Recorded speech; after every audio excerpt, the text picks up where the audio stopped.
अभिनव झा की इस अनोखी कक्षा में आपका फिर से एक बार स्वागत है। आज हम लोग देखेंगे आपका टॉपिक नंबर 1.10.10, ये यूजिंग कोविड-5 बेस्ट प्रैक्टिस फॉर जीआरसी। ये हमारा चैप्टर नंबर 1 का लास्ट वीडियो है, ठीक है। तो इसमें हम लोग देखेंगे टॉपिक नंबर 1.10.10 में यूजिंग कोविड-5 बेस्ट प्रैक्टिस फॉर जीआरसी।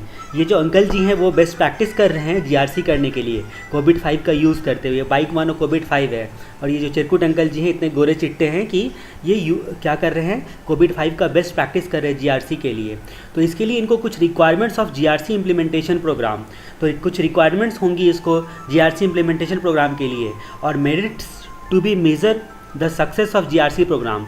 तो सॉरी मैट्रिक्स, तो क्या सक्सेस को मेज़र करने के लिए इनको मैट्रिक्स जो है, ये दो बातें हम लोगों को मुख्य रूप से यहाँ पे पढ़नी है यूजिंग कोविड-5 प्रैक्टिस फॉर जीआरसी, जिसमें हम लोग दो बातें पढ़ेंगे। पहला requirement of GRC implementation program और दूसरा metrics to measure the success of GRC program. GRC program कितना सक्सेस हुआ उसको मेज़र करने का हम लोगों को मैट्रिक्स के बारे में दो बातें याद करनी है। तो आपको ये चिरकुट अंकल जी जो इतने गोरे चिट्टे हैं इनके बारे में आपको याद रखना है। तो यूजिंग कोविड-5 बेस्ट प्रैक्टिस फॉर जीआरसी, तो यहाँ पे हम लोग कुछ बातें देखते हैं जो स्टडी मैटर में लिखी हुई है। पहले जो पॉइंट्स में लिखे हुए हैं उससे पहले जो छोटा सा पैराग्राफ दिया हुआ है ऑल्दो ए जीआरसी प्रोग्राम करके, तो वो चीज़ हम लोग देखते हैं। यहाँ पे लिखा हुआ है कि भले ही कंप्लाइंस पर्सपेक्टिव से जीआरसी प्रोग्राम को लगाया जाता है एंटरप्राइज में, पर ये एडवाइजेबल है कि बिज़नेस रिक्वायरमेंट को भी इसी प्रोग्राम में शामिल कर लिया जाए। तो भले आप कंप्लाइंस पर्सपेक्टिव से जीआरसी प्रोग्राम को लगा रहे हो, इसके बावजूद भी ये आपको एडवाइस किया जाता है कि इसमें बिज़नेस रिक्वायरमेंट के लिए जो बिज़नेस प्रोग्राम जो होते हैं उसको भी इसी में शामिल कर लो, ताकि जीआरसी प्रोग्राम में जो इम्प्लीमेंटेशन के लिए जो भी प्रोसेस, कंट्रोल या सिस्टम जो है वो लगाएं, उसका जो है ऑप्टिमम फ़ायदा हमें मिल सके। तो जीआरसी प्रोग्राम के तहत जो कुछ भी हम लोग जो है प्रोसेस, कंट्रोल या सिस्टम लगाए उसका बिज़नेस में ऑप्टिमम फ़ायदा मिल सके, यानी कि एडवाइजेबल है कि बिज़नेस रिक्वायरमेंट को भी इसी प्रोग्राम में शामिल कर लिया जाए। तो यहाँ पे हम लोगों जीआरसी इम्प्लीमेंटेशन प्रोग्राम में ही बिज़नेस रिक्वायरमेंट प्रोग्राम को भी शामिल कर लिया जाए, ठीक है। जीआरसी प्रोग्राम इम्प्लीमेंटेशन रिक्वायर्स करके जो है 8 बातें की ज़रूरत पड़ती है जीआरसी प्रोग्राम इम्प्लीमेंटेशन के लिए। जीआरसी प्रोग्राम इम्प्लीमेंटेशन के लिए 8 बातों की रिक्वायरमेंट होती है। कौन कौन सी ऐसी रिक्वायरमेंट है? तो एप्लीकेबिलिटी, तो सबसे पहले देखना है किसको किसको एप्लीकेबल है। तो सबसे पहला एप्लीकेबिलिटी, तो सबसे पहले जीआरसी लगाएं मतलब के लिए क्या क्या रिक्वायरमेंट है उसको डिफ़ाइन करना है, कहाँ कहाँ एप्लीकेबिलिटी होती है। तो जीआरसी रिक्वायरमेंट की जो है एप्लीकेबिलिटी को क्लियरली डिफ़ाइन करना है कि define clearly what GRC requirements are applicable, ठीक है। उसके बाद दूसरा पॉइंट है रेगुलेटरी कंप्लाइंस एंड रिक्वायरमेंट्स। तो रेगुलेटरी कंप्लाइंस जो है रिक्वायरमेंट्स जो है उसके बारे में। तो उसके बाद जो है सेकंड नंबर पॉइंट हमारा क्या बोलता है कि जो एप्लीकेबिलिटी रिक्वायरमेंट जानने के बाद हम लोग जीआरसी और बिज़नेस ऑब्जेक्टिव को ध्यान में रखकर जो कानूनी दावपेच, कानूनी रिक्वायरमेंट और कंप्लाइंस है उसको आइडेंटिफाई करना है। तो दूसरा पॉइंट हमारा हो गया identifying the regulatory and compliance landscape, ठीक है। तो रेगुलेटरी रिक्वायरमेंट दूसरा पॉइंट हो गया, पहला पॉइंट एप्लीकेबिलिटी हो गया। तीसरा पॉइंट होता है हमारा करंट स्टेटस। तो करंट स्टेटस, वर्तमान में जीआरसी का क्या स्टेटस है और उसको रिव्यू करना होगा, और गैप एक्चुअली और एक्सपेक्टेड को जो है ध्यान में रखना पड़ेगा रिव्यू करते वक्त में। तो करंट स्टेटस पहला पॉइंट हमारा था एप्लीकेबिलिटी रिक्वायरमेंट, दूसरा पॉइंट था रेगुलेटरी कंप्लाइंस रिक्वायरमेंट, तीसरा पॉइंट था हमारा करंट स्टेटस। करंट स्टेटस बोलता है वर्तमान में जीआरसी का क्या स्टेटस है और उसको रिव्यू करना होगा हम लोगों को, और जो एक्चुअल और एक्सपेक्टेड में गैप है उस गैप को हम लोगों को जानना होगा। तो पहला पॉइंट हम लोगों ने देखा एप्लीकेबिलिटी रिक्वायरमेंट, दूसरा पॉइंट हम लोगों ने देखा कि रिक्वायरमेंट्स हम लोग देख रहे हैं कि जीआरसी को लगाने के लिए, जीआरसी प्रोग्राम को इम्प्लीमेंट करने के लिए क्या क्या रिक्वायरमेंट है। तो सबसे पहले एप्लीकेबिलिटी रिक्वायरमेंट को जानना पड़ेगा, रेगुलेटरी कंप्लाइंस एंड रिक्वायरमेंट को जानना पड़ेगा, करंट स्टेटस जो है हमारा जीआरसी का क्या स्टेटस है उस करंट में, और क्या एक्सपेक्टेड है उससे क्या गैप मिल रहा है। फिर हम लोगों को चौथा पॉइंट बोलता है ऑप्टिमल अप्रोच। चौथा पॉइंट हम लोगों को बोलता है ऑप्टिमल अप्रोच। तो इसमें बोलता है करंट स्टेटस से एक्सपेक्टेड जीआरसी स्टेटस पर जाने के लिए क्या ऑप्टिमल अप्रोच होना चाहिए उसको डिटरमाइन करना है। तो ऑप्टिमल अप्रोच क्या होना चाहिए उसको डिटरमाइन करना है। करंट स्टेटस से एक्सपेक्टेड जीआरसी का यानी कि गैप को फुलफिल करने के लिए क्या ऑप्टिमल अप्रोच होना चाहिए उसको डिटरमाइन करना है। ये हमारा तीसरा पॉइंट बोलता है ऑप्टिमल अप्रोच। चौथा पॉइंट बोलता है ऑप्टिमल अप्रोच।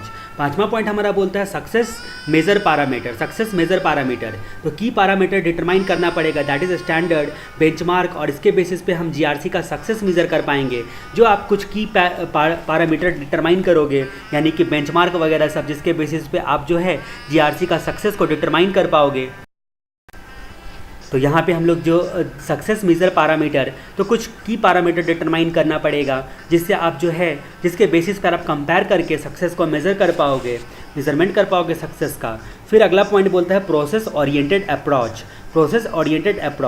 तो यहाँ पे बोलता है कि क्योंकि ओवरऑल ऑब्जेक्टिव को पाने के लिए हर लेवल पर जीआरसी लगाना है, इसीलिए प्रोसेस ओरिएंटेड अप्रोच फॉलो करेंगे हम। क्योंकि ओवरऑल ऑब्जेक्टिव को पाने के लिए हर एक लेवल पे जीआरसी लगाना है, इसीलिए हम लोग प्रोसेस ओरिएंटेड अप्रोच फॉलो करेंगे।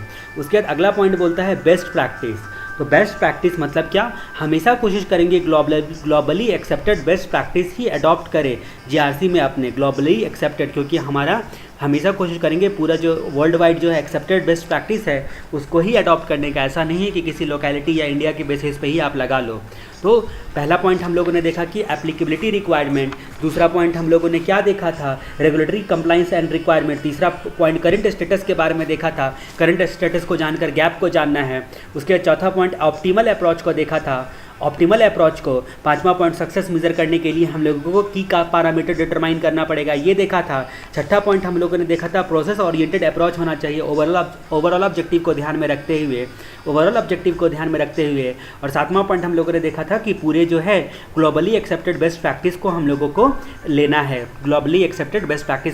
लेना है, उसके बाद हम लोग अगला पॉइंट देखते हैं यूनिफॉर्म एंड स्ट्रक्चर। तो जीआरसी में uniform and structure approach use करेंगे हर एक लेवल पर इंटरप्राइज में। यूनिफॉर्म स्ट्रक्चर अप्रोच यूज़ करेंगे, यूनिफॉर्म एक जैसा ही हर एक इंटरप्राइज के लेवल पे आप लोग क्या करेंगे, uniform and structured approach use करेंगे।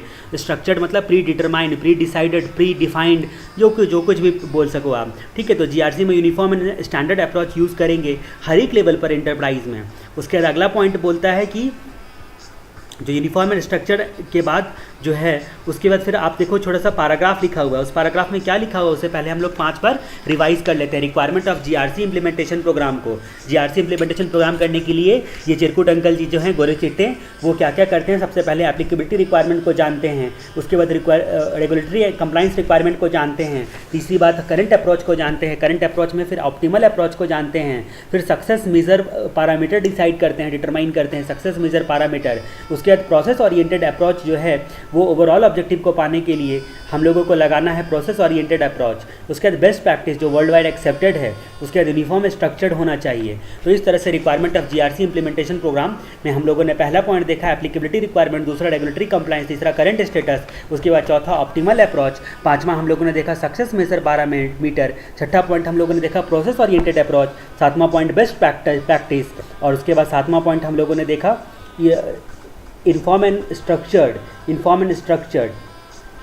और उसके बाद जो है यहाँ पे कितने पॉइंट है टोटल, 1 मिनट, हाँ टोटल 8 पॉइंट है और 8 पॉइंट को हम लोगों ने कवर कर लिए। हम लोग थर्ड टाइम रिवीजन करते हैं कि सबसे पहले एप्लीकेबिलिटी रिक्वायरमेंट देखना है, सबसे पहले जीआरसी लगाने के लिए क्या क्या रिक्वायरमेंट्स लगेगा उसको डिफाइन करना है, फिर रेगुलेटरी एंड कंप्लाइंस रिक्वायरमेंट देखना है, उसके बाद जीआरसी को और बिजनेस ऑब्जेक्टिव को ध्यान में रखकर रेगुलेटरी रिक्वायरमेंट और कंप्लाइंस को आइडेंटिफाई करना है, फिर करंट स्टेटस, तीसरा पॉइंट जो करंट पोजीशन में करंट क्या पोजीशन है, जीआरसी का क्या स्टेटस है उसको रिव्यू करना होगा, और गैप एक्चुअल और एक्सपेक्टेड को ध्यान में रखना होगा। उसके बाद हम लोगों ने देखा था चौथा point optimal approach, current status से एक्सपेक्टेड जीआरसी पर जाने के लिए क्या क्या ऑप्टिमल अप्रोच होना चाहिए उसको डिटरमाइन करेंगे। उसके बाद पांचवा पॉइंट देखा था सक्सेस मेजर पैरामीटर, तो बोलता है की पैरामीटर डिटरमाइन करना पड़ेगा, that is standard best practice वगैरह सबको डिटरमाइन करना पड़ेगा, जिसके बेसिस पे हम लोग सक्सेस को मेजर कर पाएंगे। उसके बाद छठा पॉइंट हम लोगों ने देखा था प्रोसेस ओरिएंटेड अप्रोच, क्योंकि ओवरऑल ऑब्जेक्टिव को पाने के लिए हर लेवल पर जीआरसी लगाना है, इसलिए हर लेवल पर प्रोसेस ओरिएंटेड एक जैसा प्रोसेस ओरिएंटेड अप्रोच होना चाहिए। फिर बेस्ट प्रैक्टिस जो ग्लोबली एक्सेप्टेड बेस्ट प्रैक्टिस ही अडॉप्ट करें, इतनी कोशिश करनी चाहिए। उसके बाद फिर यूनिफॉर्म एंड स्ट्रक्चर, जीआरसी में uniform and structure approach use करेंगे हर एक लेवल पर एंटरप्राइज में। तो इस तरह से हम लोगों ने देखा applicability requirement, regulatory compliance, current status, उसके बाद optimal approach, success measure parameter, process oriented approach, best practice और यूनिफॉर्म स्ट्रक्चर के बारे में। तो अब हम लोग बात करते हैं कि नीचे में जो पैराग्राफ लिखा हुआ है उसमें क्या लिखा हुआ है। तो यहाँ पे जो पैराग्राफ लिखा हुआ है requirement of GRC implementation program का 8 पॉइंट देखने के बाद जो पैराग्राफ लिखा हुआ है उस पैराग्राफ में क्या लिखा हुआ है, पहला लिखा हुआ है कि सीनियर मैनेजमेंट की जो है सीनियर मैनेजमेंट की जिम्मेदारी होती है कि इफेक्टिव बिजनेस को और लीगल रिक्वायरमेंट को दोनों के लिए जीआरसी इंप्लीमेंट करना तो सीनियर मैनेजमेंट की जिम्मेदारी होती है। कोविड-5 फ्रेमवर्क हेल्प करता है सीनियर मैनेजमेंट को अपनी जिम्मेदारी जीआरसी रिलेटेड जो है उसको बखूबी निभाने के लिए। कोविड-5 जो है इनको हेल्प करता है, इसीलिए एडवाइजेबल है बोर्ड को कि GEIT फ्रेमवर्क जैसे कि कोविड वगैरह सब आप मैंडेटरी कर देना चाहिए आपको अपने ऑर्गेनाइजेशन में। Governance and enterprise IT framework, governance and enterprise IT framework वगैरह सब जैसे फ्रेमवर्क जैसे कि कोविड वगैरह सब हो गए वो आपको मैंडेटरी कर देना चाहिए अपने इंटरप्राइज में। कोविड-5 जो है वर्ल्ड का बेस्ट प्रैक्टिस और स्टैंडर्ड है जीआरसी के लिए, ठीक है, ताकि आपको जीआरसी कंफर्म मिल जाता है इससे, और सीनियर मैनेजमेंट हर बात के लिए कंफर्म रहता है कि हमने अपनी जो जिम्मेदारी है वो इफ़ेक्टिव तरीके से जो है उसका निभाया है, बखूबी तरीके से पालन किया है। तो बस इतना ही बोलता है ये 8 पॉइंट के बाद कि सीनियर मैनेजमेंट जो है इफेक्टिव बिजनेस और लीगल रिक्वायरमेंट दोनों के बेसिस पर जीआरसी इंप्लीमेंट करना सीनियर मैनेजमेंट की जिम्मेदारी होती है। कोविड-5 जो है फ्रेमवर्क वो हेल्प करता है सीनियर मैनेजमेंट को अपनी जिम्मेदारी को बखूबी निभाने के लिए, इसीलिए एडवाइजेबल है कि कोविड-5 को आप मैंडेटरी कर दो। कोविड-5 जो है वर्ल्ड का बेस्ट प्रैक्टिस है और स्टैंडर्ड है, जिससे मैनेजमेंट जो होता है वो हमेशा कंफर्म रहता है कि हम अपनी जो जिम्मेदारी है उसको बखूबी निभा रहे हैं, लीगल रिक्वायरमेंट और बिजनेस रिक्वायरमेंट दोनों को कंसिडर करने की। उसके बाद फिर हम लोग बात करते हैं कि ये जो पैराग्राफ में आगे देखते हैं कि ये तो सीनियर मैनेजमेंट की बात हो गई। अब जो requirement of GRC implementation program के 8 पॉइंट के बाद सीनियर मैनेजमेंट की बात हम लोगों ने देख ली कि उसकी जिम्मेदारी क्या है और उसको कोविड-5 लगाना है। अब हम लोग ऑडिटर की बात करते हैं। एक्सटर्नल ऑडिटर के बारे में बताया गया है कि एक्सटर्नल जो ऑडिटर होते हैं उसके लिए भी कोविड-5 एक एक्सेप्टेबल बेसिस माना जाता है। मैनेजमेंट ने जीआरसी ठीक से लगाया है या नहीं लगाया है उसको जानने के लिए, तो एक्सटर्नल ऑडिटर के लिए भी ये जो है एक अच्छा टूल माना जाता है कोविड-5 कि एक्सेप्टेबल बेसिस पे एक्सेप्टेबल टूल माना जाता है जिसके बेसिस पे जान सके ऑडिटर कि भैया जो है मैनेजमेंट वालों ने अपनी जिम्मेदारी बखूबी निभाई है या नहीं निभाई है।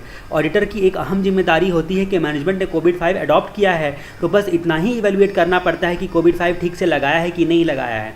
तो मैनेजमेंट ने कोविड-5 अडॉप्ट किया ये अगर पता चल जाए ऑडिटर को तो उनको बस इतना ही जानना रहेगा और बाकी की बात में कि कोविड-5 ठीक से लगाया गया है कि नहीं लगाया गया है, ठीक है।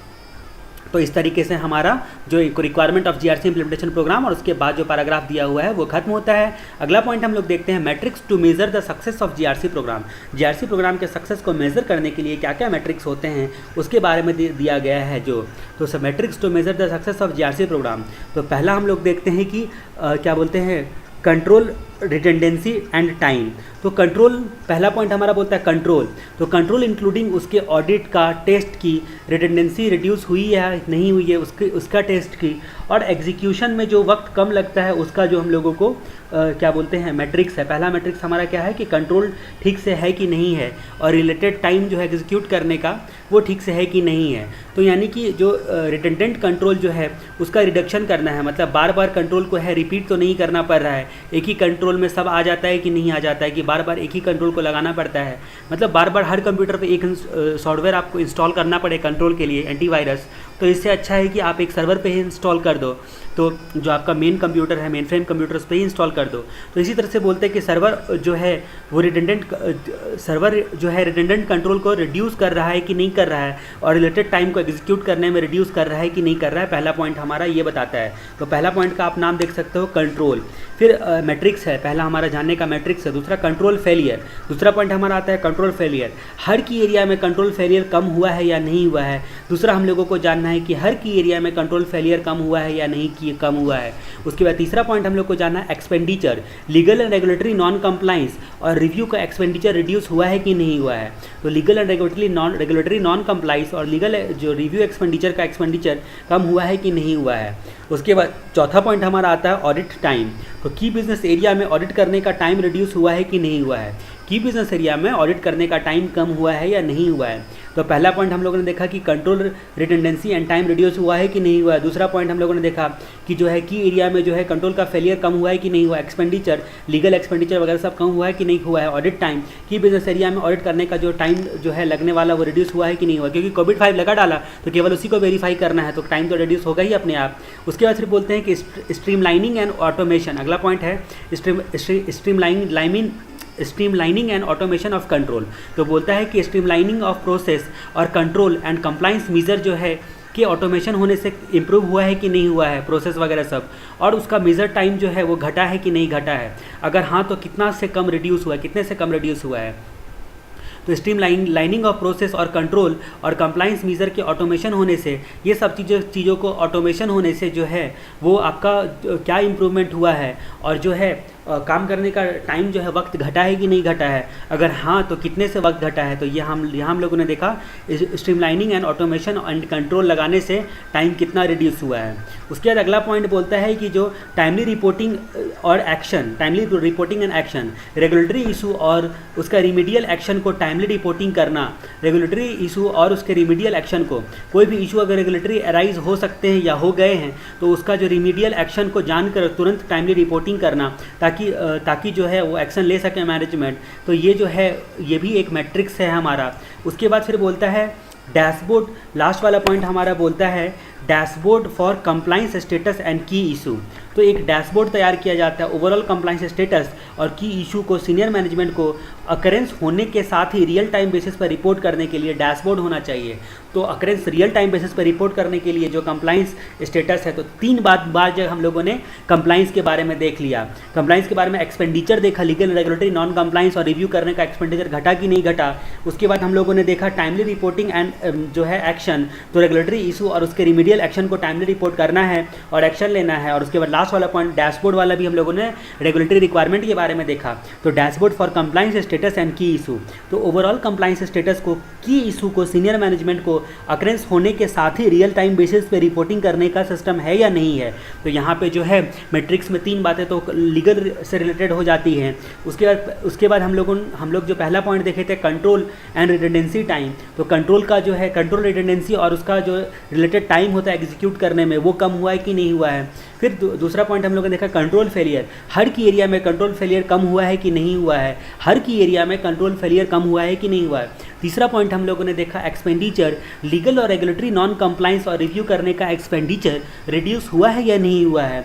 चौथा पॉइंट हम लोगों ने देखा ऑडिट टाइम, की बिजनेस एरिया में ऑडिट करने का वक्त कम हुआ है या नहीं हुआ है। पांचवा पॉइंट हम लोगों ने देखा streamlining and automation and control, तो स्ट्रीमलाइनिंग ऑफ प्रोसेस, कंट्रोल और कंप्लाइंस मेजर के ऑटोमेशन होने पे क्या इंप्रूव हुआ है और उस प्रोसेस के मेजर करने का टाइम घटा है या नहीं घटा है, अगर घटा है तो कितना घटा है। फिर टाइमली रिपोर्टिंग एंड एक्शन, तो रेगुलेटरी इशू और रिमीडियल एक्शन को टाइमली रिपोर्टिंग करना।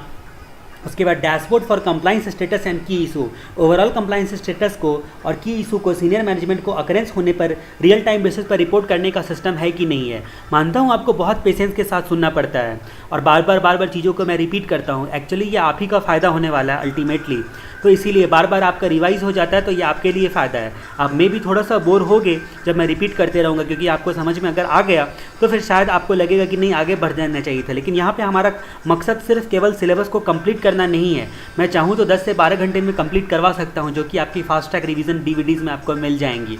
लेकिन यहाँ पे बात ये होती है कि हमें सब चीज़ों को याद रखना है, और ये वाली DVDs को आप अगर 2-3 बार सुन लेते हो तो समझ लो कितनी टाइम्स आपका रिवीजन होता है हर एक टॉपिक। तो समझ लो मल्टीप्लाई कर दो ना, 5 टाइम्स जो सुनता है तो सोचो उसका 25 बार तो ऐसे ही रिवीजन हो गया। तो इस तरह से हम बात करते हैं कि पहला पॉइंट हम लोगों ने देखा metrics to measure the success of GRC program. GRC program के सक्सेस को मेज़र करने के लिए जो मैट्रिक्स हैं उसके बारे में हम लोगों ने पहला पॉइंट देखा। तो ये अंकल मैट्रिक में पास नहीं हुए थे, इसकी वजह से मैट्रिक्स में सक्सेस नहीं मिले थे, तो इसीलिए वो रेस करने को चले गए। तो metrics to measure the success of GRC program, control redundancy and time, तो कंट्रोल इंक्लूडिंग उसके ऑडिट जो टेस्ट की जो है कंट्रोल और उसके जो टेस्ट का टाइम है उसकी रिडंडेंसी रिड्यूस हुई है या नहीं हुई है, कंट्रोल फेलियर ओवरऑल बेसिस पे कम हुआ है कि नहीं हुआ, लीगल एक्सपेंडिचर कम हुआ है कि नहीं हुआ है, ऑडिट करने का टाइम घटा है कि नहीं घटा है, स्ट्रीमलाइनिंग ऑटोमेशन एंड कंट्रोल वगैरह सबको करने से क्या क्या इंप्रूव हुआ है, कितना इंप्रूव हुआ है, टाइमली रिपोर्टिंग एंड एक्शन, तो रेगुलेटरी इशू को जो है और उसका रिमीडियल एक्शन को टाइमली रिपोर्टिंग करने का क्या सिस्टम है, इंप्रूव हुआ है कि नहीं हुआ है, dashboard for compliance status, real time basis पर जो है नॉन कंप्लाइंस को रिपोर्टिंग करने का सिस्टम है कि नहीं है, क्या स्टेटस है। तो metrics to measure success of GRC program में हम लोगों ने कंट्रोल एंड रिडंडेंसी टाइम, दूसरा कंट्रोल फेलियर, तीसरा एक्सपेंडिचर, चौथा ऑडिट टाइम, पांचवा streamlining and automation of control, छठा हम लोगों ने देखा टाइमली रिपोर्टिंग एंड एक्शंस, उसके बाद सातवां हम लोगों ने देखा dashboard for compliance status and की इशू। तो इस तरह से हमारा ये टॉपिक जो है वो खत्म होता है। अगला टॉपिक हम लोग देखेंगे यहाँ पे IT कंप्लाइंस रिव्यू, और दूसरा हम लोग देखेंगे कंप्लाइंसेज इन कोविड। तो आईटी कंप्लायंस रिव्यू और कंप्लायंसेस इन कोविड के बारे में देखेंगे। तो हम लोग देखते हैं आईटी कंप्लायंस रिव्यू के बारे में।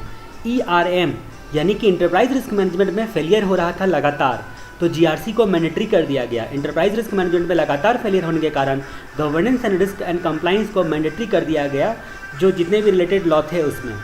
Effective implementation of enterprise risk management के लिए मल्टीपल फैक्टर को कंसीडर करना होता है। ठीक है, इफेक्टिव ERM को आप अच्छे तरीके से इम्प्लीमेंट करना चाहते हो तो आपको बहुत सारे फैक्टर्स को कंसीडर करना पड़ता है। जैसे कौन कौन से फैक्टर्स होते हैं? HTTP। तो HTTP फैक्टर्स होते हैं, H से हॉलिस्टिक अप्रोच। तो इफेक्टिव इम्प्लीमेंटेशन ऑफ ERM करने के लिए आपको हॉलिस्टिक अप्रोच अपनाना पड़ता है। उसके बाद टॉप डाउन अप्रोच अपनाना पड़ता है, तो HTTP। उसके बाद टेक्नोलॉजी डेवलपमेंट करना पड़ता है, और P से प्रैक्टिस हो गया, बेस्ट प्रैक्टिस जो है, और रेगुलेटरी कंप्लाइंस के लिए सारे रेगुलेटरी रिक्वायरमेंट को कंसिडर करना पड़ता है। तो holistic approach, top down approach, technology development और best practice and regulatory requirement के लिए सारे रेगुलेटरी रिक्वायरमेंट को कंसिडर करना पड़ता है। तो मैंने क्या क्या बोला आईटी कंप्लाइंस में? आईटी कंप्लाइंस में मैंने बोला इंटरप्राइज रिस्क मैनेजमेंट के में लगातार फेलियर हो रहा था, तो GRC को मैंडेटरी कर दिया गया। इफेक्टिव इम्प्लीमेंटेशन करने के लिए ERM को मल्टीपल फैक्टर को कंसिडर करना होता है। कई सारे फैक्टर्स को कई सारे अप्रोच से कंसिडर करना होता है। Holistic approach, top down approach, technology development और best practice and regulatory requirement, सारी चीज़ों को आपको कंसिडर करना पड़ता है अगर इफेक्टिव तरीके से आप इंटरप्राइज रिस्क मैनेजमेंट को लगा लेना चाहें तो। इफेक्टिव तरीके से इंटरप्राइज रिस्क मैनेजमेंट को लगा लेना चाहे तो।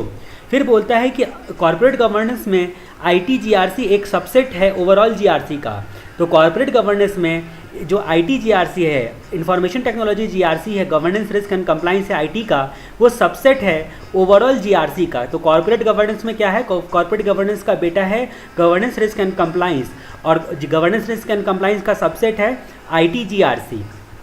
ठीक है, तो under corporate governance IT GRC एक सबसेट है ओवरऑल GRC का। ठीक है, फिर बोलता है कि US में सार्बेन्स-ऑक्सली एक्ट पास किया गया था, कॉर्पोरेट डिस्क्लोजर के एक्यूरेसी एंड रिलायबिलिटी को बढ़ाकर इन्वेस्टर प्रोटेक्शन का जो है एश्योरेंस देने के लिए। तो जैसा कि आपको पता है सार्बेन-ऑक्सली एक्ट आपने पढ़ा ही होगा ऑडिट में, उसमें पता है कि टाइकॉन, वर्ल्डकॉम, इनरॉइन जैसे बहुत सारे जो है फ्रॉड हुए, अकाउंटिंग फर्म का फ्रॉड हुआ। तो उसमें क्या था कि पब्लिक का ट्रस्ट जो है अकाउंटिंग फर्म में से घट गया। जैसे मानो इंडिया में कुछ ऐसा बड़ा बड़ा फ्रॉड हो जाता है तो सीए लोगों पर से विश्वास हट जाता है लोगों का, पब्लिक का। तो यूएस में भी ऐसा ही हुआ था, सार्बेन-ऑक्सली एक्ट इसके लिए पास किया गया। इसके लिए एक सबसे पहले कमेटी बनाई गई, public committee accounting reform board उसको बोलते हैं। ठीक है, जो कि आपको public committee accounting oversight board उसको बोलते हैं, जो आपको आगे चल के पढ़ने के लिए मिलेगा। ऑडिटिंग में विशेष रूप से आप इन सब टॉपिक को पढ़ना, क्योंकि ऑडिटिंग के पॉइंट ऑफ व्यू से भी आपको ऑडिटिंग के लिए भी, अगर आप दोनों ग्रुप दे रहे हो तो, या फिर फर्स्ट ग्रुप भी आपका है तो। ठीक है, तो यूएस में सार्बेन-ऑक्सली एक्ट पास किया गया था कॉर्पोरेट डिस्क्लोजर के एक्यूरेसी के लिए और रिलायबिलिटी को बढ़ाकर इन्वेस्टर को प्रोटेक्ट करने के लिए। तो इसलिए ये एक्ट पास किया गया था ताकि जो है इन्वेस्टर का जो है प्रोटेक्शन हो सके और उसका वापस जो है विश्वास बढ़ सके। इंडिया में वैसे ही जैसे वहाँ पे क्लॉज जो है सार्बेन-ऑक्सली एक्ट पास किया गया था, इंडिया में क्लॉज 49 को भी साथ साथ में मैंडेटरी किया गया इंटरप्राइज लेवल पे ERM और इंटरनल कंट्रोल इंप्लीमेंट करने के लिए। तो क्लॉज 49 में भी उनके भी जो सार्बेन-ऑक्सली एक्ट है उसका कोसो कोविड वगैरह सब बोलता है जो इंटरनल कंट्रोल और रिस्क मैनेजमेंट को आप अच्छा करो। तो यहाँ पर भी क्लॉज 49 जो है मैंडेटरी कर दिया गया अपने इंडिया में भी, ताकि इंटरप्राइज रिस्क मैनेजमेंट और इंटरनल कंट्रोल को इंप्लीमेंट किया जा सके। फिर बोलता है कि इंफॉर्मेशन टेक्नोलॉजी एक्ट ने भी लीगल रिकॉग्नाइजेशन दिया इलेक्ट्रॉनिक रिकॉर्ड्स को और मैंडेटरी किया इंफॉर्मेशन का प्रोटेक्शन।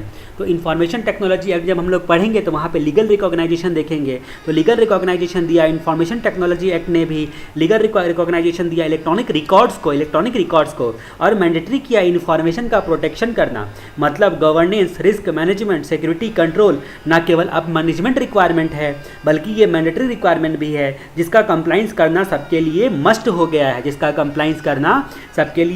गया है, इसीलिए जो है कन्फॉर्मेंस यानी कि लॉ और परफॉर्मेंस यानी कि मैनेजमेंट, दोनों पर्सपेक्टिव से आईटी कंप्लायंस जरूरी है। इसीलिए कन्फॉर्मेंस जो हम लोगों ने देखा था, जो dimension of the corporate governance देखा था, कन्फॉर्मेंस और परफॉर्मेंस। कन्फॉर्मेंस का मतलब कॉर्पोरेट गवर्नेंस था, ठीक है। तो इसीलिए कन्फॉर्मेंस और परफॉर्मेंस दोनों पर्सपेक्टिव से आईटी का कंप्लायंस जरूरी है। सारे लिस्टेड कंपनी को एक एग्रीमेंट में इंटर करना पड़ना होता है स्टॉक एक्सचेंज के साथ, उसको लिस्टिंग एग्रीमेंट कहा जाता है। उस लिस्टिंग एग्रीमेंट में कॉर्पोरेट गवर्नेंस के लिए स्पेसिफिकली डिस्क्लोजर एंड कंप्लाइंस के लिए कहा गया है। उस लिस्टिंग एग्रीमेंट में स्पेसिफिकली डिस्क्लोजर और कंप्लाइंस के लिए कॉर्पोरेट गवर्नेंस का कहा गया है उस लिस्टिंग एग्रीमेंट को, अगर आप देखोगे तो, ठीक है। उसके बाद बोला गया है कि कॉर्पोरेट गवर्नेंस के कंप्लाइंस के लिए ऐसा ही रिक्वायरमेंट सॉक्स ने एसईसी और जो है एसईसी ने कहा है। तो यहाँ पे जो बोलता है कि कॉर्पोरेट गवर्नेंस के लिए भी ऐसा ही कंप्लाइंस के लिए रिक्वायरमेंट सॉक्स में एसईसी यानी कि सिक्योरिटी एंड एक्सचेंज कंट्रोल ने कहा है, जापान के लॉ ने कहा है और कई कंट्रीज़ ने भी कहा है कंप्लाइंस करना सबको मैंडेटरी है कॉर्पोरेट गवर्नेंस। तो अगर आप यूएस के SEC security and exchange control के पास जाते हो तो उसने भी कहा है कि कॉर्पोरेट गवर्नेंस का कंप्लाइंस जो है करना आपको मैंडेटरी है। साथ में जापान के लॉ ने कहा है, कई सारे कंट्रीज़ के लॉ ने कहा है ऐसा कि, ठीक है। फिर बोलता है कि यूएसए में यूनाइटेड स्टेट ऑफ अमेरिका में public committee accounting oversight board बनाया गया जो डिटेल गाइडलाइंस देता है ऑडिटर को और कंपनी को कंप्लाई करने के लिए सॉक्स से, ठीक है, सॉक्स से कंप्लाई करने के लिए। तो public committee accounting oversight board, इसी के बारे में मैं बोल रहा था, PCAOB, public committee accounting oversight board बनाया गया। तो यूएसए में public committee accounting oversight board बनाया गया जो डिटेल गाइडलाइंस देता है ऑडिटर को और कंपनी को कंप्लाई करने के लिए सॉक्स से। पर आईसीआई ने जो है हमारा स्टैंडर्ड ऑन ऑडिटिंग इशू किया हुआ है वो प्राइमरी ऑडिट रिक्वायरमेंट है, और जो प्राइमरी ऑडिट रिक्वायरमेंट के लिए स्पेसिफिकली वो जो है वो आपका फाइनेंशियल पर ज़्यादा स्ट्रेस देता है, लेकिन उसमें विशेष रूप से कॉर्पोरेट गवर्नेंस के बारे में कुछ नहीं बताया गया है, लेकिन रिस्क मैनेजमेंट के बारे में और इंटरनल कंट्रोल के बारे में बताया गया है। मतलब कि हम लोग समझ लेंगे कि हमारा स्टैंडर्ड ऑन ऑडिटिंग जो भी है वो भी कॉर्पोरेट गवर्नेंस को कवर करता है। अब हम लोग बात करते हैं आगे, इंटरनल कंट्रोल का रिक्वायरमेंट जो है वो सॉक्स का भी है और सेम टू सेम क्लॉज 49 में भी डिटो कॉपी पेस्ट करके डाल दिया गया है। जो सॉक्स का इंटरनल कंट्रोल का रिक्वायरमेंट है सार्बेन्स ऑक्सिलरी एक्ट का, वो आपका क्लॉज 49 में भी डिटो डाल दिया गया है। कारों ने भी इंटरनल कंट्रोल को मैंडेटरी करके रखा हुआ है कंपनीज एक्ट में, इसीलिए इंटरनल कंट्रोल भी मैंडेटरी है, न केवल लिस्टेड कंपनी के लिए बल्कि हर प्रकार की कंपनी के लिए जो है वो इंटरनल कंट्रोल भी मैंडेटरी है। तो यानी कि क्लॉज 49 से लेके स्टैंडर्ड ऑन ऑडिटिंग से लेके कारों से लेके कंपनीज एक्ट से लेके बहुत सारी जगह पे जो है मैंडेटरी कर दिया गया है। तो आईटी कंप्लायंस एंड रिव्यू को आप जस्ट बैक करके सुन लेना या फिर आप रीड कर लो, ठीक है। तो बैक करके सुन लो, मैंने आईटी कंप्लायंस एंड रिव्यू के बारे में जो जो डिस्कस किया। अगला टॉपिक हमारा आता है कंप्लायंस इन कोविड-5। कोविड-5 में कंप्लायंस के बारे में आता है, कंप्लायंस इन कोविड-5। कोसो और सॉक्स कोविड फ्रेमवर्क को फॉलो करता है, कोसो और सॉक्स कोविड फ्रेमवर्क को फॉलो करता है, ठीक है। तो यहाँ पे सॉक्स में ही कोसो आता है, एक्चुअली कोविड फ्रेमवर्क को ये फॉलो करता है। कोविड में जो है मैनेजमेंट डोमेन यानी कि MEA03 मॉनिटर, इवेलुएट और डायरेक्ट। अगर आपको याद होगा मैंने एक साउथ इंडियन हीरो का नाम लिया था, हमारा टॉपिक नंबर वो था, अगर आप जा सकते हो बैक में तो देख सकते हो 1.10.7 1.10.7 आपका प्रोसेस रेफरेंस मॉडल था, कोविड-5 प्रोसेस रेफरेंस मॉडल। उसमें हम लोगों ने देखा था गवर्नेंस प्रोसेस और मैनेजमेंट प्रोसेस के बारे में। तो गवर्नेंस प्रोसेस और मैनेजमेंट प्रोसेस में ही गवर्नेंस प्रोसेस में हम लोगों ने देखा था इवेल्युएट, डायरेक्ट और मॉनिटर, 5 प्रोसेस होते हैं उसमें, EDM 01 से लेके EDM 05 तक। और मैनेजमेंट में मैनेजमेंट प्रोसेस में मैंने अल्लू अर्जुन के बारे में बताया था, South Indian hero Allu Arjun के बारे में बताया था। Align, plan and organize, build, acquire and implement. तो APO जो बताया था, APO तो अल्लू अर्जुन आंध्र प्रदेश में रहता है, तो आंध्र प्रदेश, या फिर आप दूसरे एक्टर की भी नाम ले सकते हो, सॉरी ये आपका महेश बाबू, वो हैदराबाद में रहता है, ठीक है। तो आंध्र प्रदेश में तो align, plan and organize, APO बाई बोला, हीरोइन जा रही थी तो उसको बाई बोला, तो बाई का spelling BAI, build, acquire and implement, build, acquire and implement. उसके बाद फिर DSS, deliver service and support, तो deliver service and support company में वो भी चला गया हैदराबाद पीछे पीछे। फिर उसके बाद वो जो हैदराबाद में बहुत उनके एक मियाँ जी उनके दोस्त बने, तो MEA, monitor, evaluate and assess. तो हम लोगों ने देखा था 3 प्रोसेस होते हैं मॉनिटर, इवेलुएट एंड एसेस करने के लिए। टॉपिक नंबर 1.10.7 में जो है MEA था, तो उसमें जो 3 प्रोसेस होते हैं उसमें MEA 01 से लेके MEA 03 तक था। तो ये टॉपिक नंबर 1.11.5 में हम लोग यहाँ पे कंप्लाइंस इन कोविड-5 के बारे में ही देखते हैं। सॉरी, ये आपका टॉपिक है 1.11.1, कंप्लाइंस इन कोविड-5 जो है आपका 1.11.1 है। ठीक है, सॉरी मैंने गलत बोल दिया, 1.11.1 है एक्चुअली, यहाँ पे 5 गलत लिखा हुआ है। ठीक है, यहाँ पे आप देखो 5 लिखा है, गलत लिखा है, यहाँ पे 1 होना चाहिए। तो कंप्लाइंस इन कोविड 5 के बारे में हम लोगों ने जो चर्चा की थी MEA, तो यहाँ पे बोलता है कि कोसो और सॉक्स वगैरह सब जो कोविड फ्रेमवर्क है वो फॉलो करता है। कोविड फ्रेमवर्क जो फॉलो करता है तो उसमें मैनेजमेंट डोमेन होता है।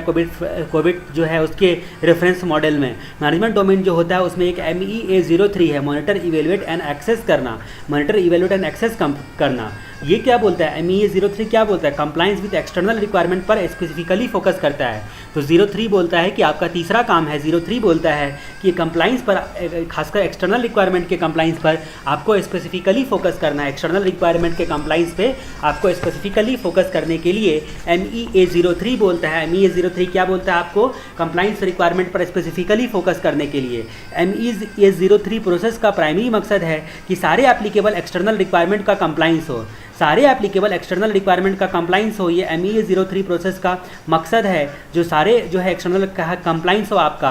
ये MEA03 प्रोसेस कुछ इस तरह से डिज़ाइन किया जाता है, ये MEA03 प्रोसेस कुछ इस तरह से डिज़ाइन किया जाता है कि इवेलुएट कर सके IT के प्रोसेस को law regulation and contractual requirement के बाउंड्री के हिसाब से है या नहीं है। ये जो है IT का प्रोसेस जो है लॉ रिक्वायरमेंट एंड जो है कॉन्ट्रैक्चुअल रिक्वायरमेंट उसके बाउंड्री के अंतर में ही है कि नहीं है। मतलब IT कंप्लाइंस को ओवरऑल इंटरप्राइज कंप्लाइंस के साथ इंटीग्रेट करता है MEA03। MEA03 क्या करता है, IT कंप्लाइंस को ओवरऑल जो है कंप्लाइंस के साथ, यानी कि एक्सटर्नल कंप्लाइंस के साथ इंटीग्रेट करता है। फिर बोलता है कि ये कई कंट्रोल एक्टिविटी करता है। एक्सटर्नल रिक्वायरमेंट कंप्लाइंस की जो बातें हैं MEA3 प्रोसेस में, अब सारे एडिशनल जो कंट्रोल एक्टिविटी का भी पॉलिसी, प्रिंसिपल एंड प्रोसीजर बनाना होगा। तो सारे कंट्रोल एक्टिविटी का भी, ताकि जो है वो साथ में हमारे कंट्रोल एक्टिविटीज़ को भी वेरीफाई कर दे। मतलब कि हमारा एक्सटर्नल रिक्वायरमेंट भी कुछ बातें बोलती है कि आपको कंट्रोल लगाना है, कंट्रोल करना है, उसको भी वेरीफाई कर दे। फिर बोलता है कि जो यहाँ पे कंट्रोल एक्टिविटी के एडिशन में अकाउंटेबिलिटी एंड रिस्पॉन्सिबिलिटी स्ट्रक्चर भी बनाना पड़ेगा। क्या अगर आपको याद होगा RACI चार्ट, तो RACI चार्ट मैंने बोला था वो रिस्पॉन्सिबिलिटी को डिफाइन करने के लिए बनाया जाता है। मतलब RACI चार्ट यहाँ पर भी आपको बनाना पड़ेगा कि हर आदमी के जो एक्सटर्नल लीगल रिक्वायरमेंट की जिम्मेदारी होती है उस जिम्मेदारी को डिफाइन किया जा सके, अच्छे तरीके से हर एक व्यक्ति की जिम्मेदारियों को डिफाइन किया जा सके। फिर हम लोगों ने देखा था GEIT जो है रिस्क मैनेजमेंट प्रोसेस और उसका सपोर्टिंग गाइडलाइंस जो है पूरे वर्ल्ड में लगभग सारे को वर्ल्ड का एक जैसा करना चाहता है, ताकि रेगुलेटरी रिक्वायरमेंट जो है सारे वर्ल्ड एक तरह से एक जैसे कंसीडर कर सके। तो ऐसा बोलता है रिस्क मैनेजमेंट प्रोसेस के लिए। तो इसमें MEA03 जो है उसको सपोर्ट करेगा।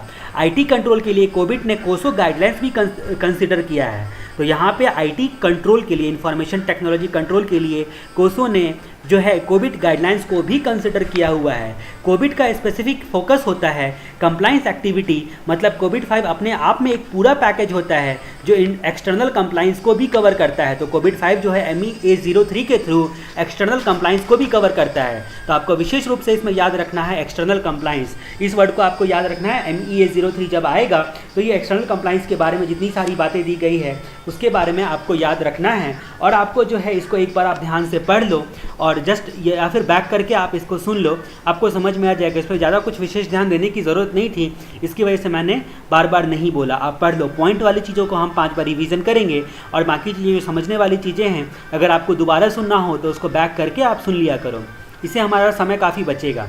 अब हम लोग बात करते हैं की management practice of IT compliance. तो देखो ये अंकल जी यानी कि बच्चे जी जो हैं वो क्या कर रहे हैं, वो IT कंप्लाइंस करने की कोशिश कर रहे हैं, प्रैक्टिस कर रहे हैं। तो की management practice KMP of IT compliance, IT compliance की मैनेजमेंट प्रैक्टिस कर रहे हैं। तो IT कंप्लाइंस की मैनेजमेंट प्रैक्टिस कैसे की जाती है इसके बारे में अब हम लोग चर्चा करेंगे। तो इसमें पहली मतलब इसमें कुछ पॉइंट्स दिए गए हैं।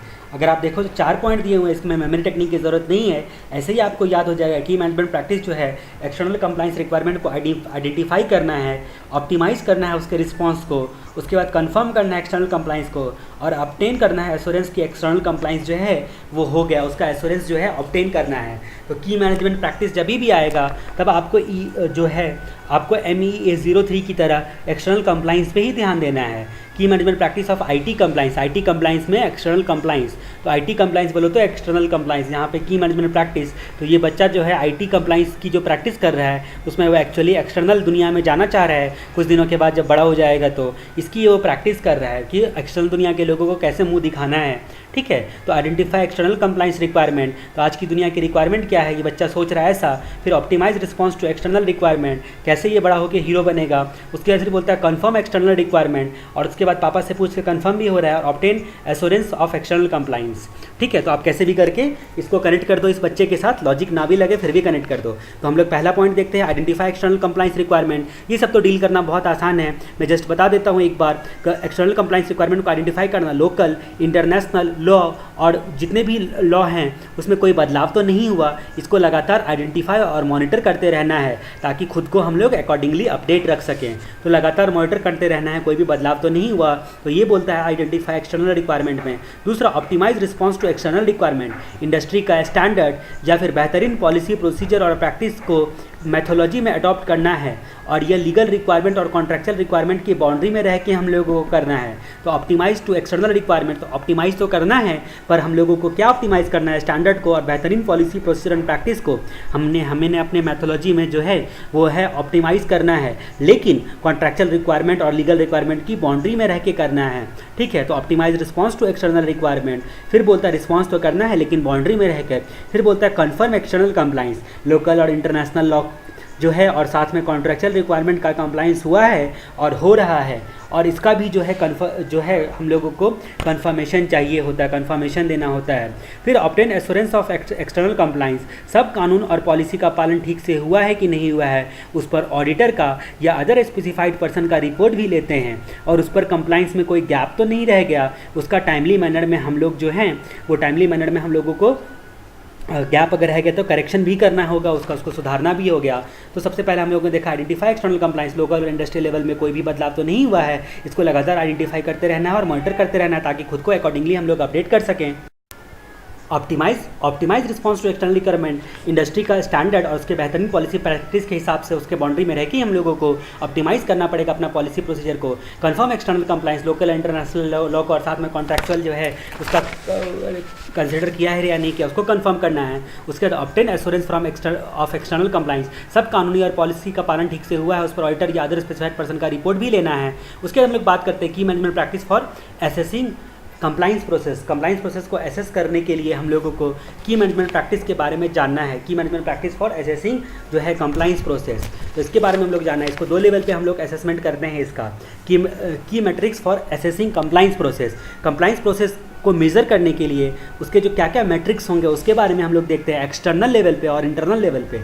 इंटरनल और एक्सटर्नल लॉ और पॉलिसी जो है एक्सेट्रा का कंप्लाइंस हुआ है या नहीं हुआ है उसको इवेलुएट करने के लिए कुछ मैट्रिक्स बताए गए हैं।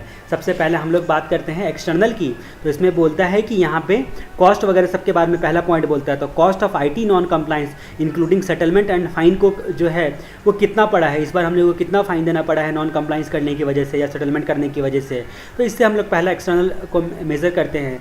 दूसरा फिर बोलता है कि नंबर ऑफ नॉन कंप्लाइंस, यानी कि आईटी रिलेटेड नॉन कंप्लाइंस कितने नंबर हुए हैं, उसको बोर्ड को कैसे रिपोर्ट किया गया है और पब्लिक कमिटमेंट या एम्बेरसमेंट का क्या कारण बना है वो। तो दूसरा हम लोगों को बोलता है नॉन कंप्लाइंस का नंबर ऑफ नॉन कंप्लाइंस। तीसरा बोलता है number of non compliance issue relating to contractual agreement with IT service provider. तो नंबर ऑफ नॉन कंप्लाइंस जो सेकंड नंबर पॉइंट था वो था क्या लीगल इशू के बारे में, और ये है कॉन्ट्रैक्चुअल एग्रीमेंट के बारे में कितने नंबर ऑफ नॉन कंप्लाइंस हम लोगों ने किए हैं। उसके बाद फिर बोलता है कि coverage of compliance assessment, compliance assessment में हम लोग कितना कवरेज किए थे उस नॉन कंप्लाइंस को, मतलब हम लोग आइडेंटिफाई सक्सेसफुली कर पाए कि नहीं कर पाए थे, वो परसेंटेज में बताना है। Coverage of compliance assessment percentage में बताना है। जब यहाँ पे मैट्रिक्स की बात आएगी वहाँ पे परसेंटेज कहीं ना कहीं आएगा।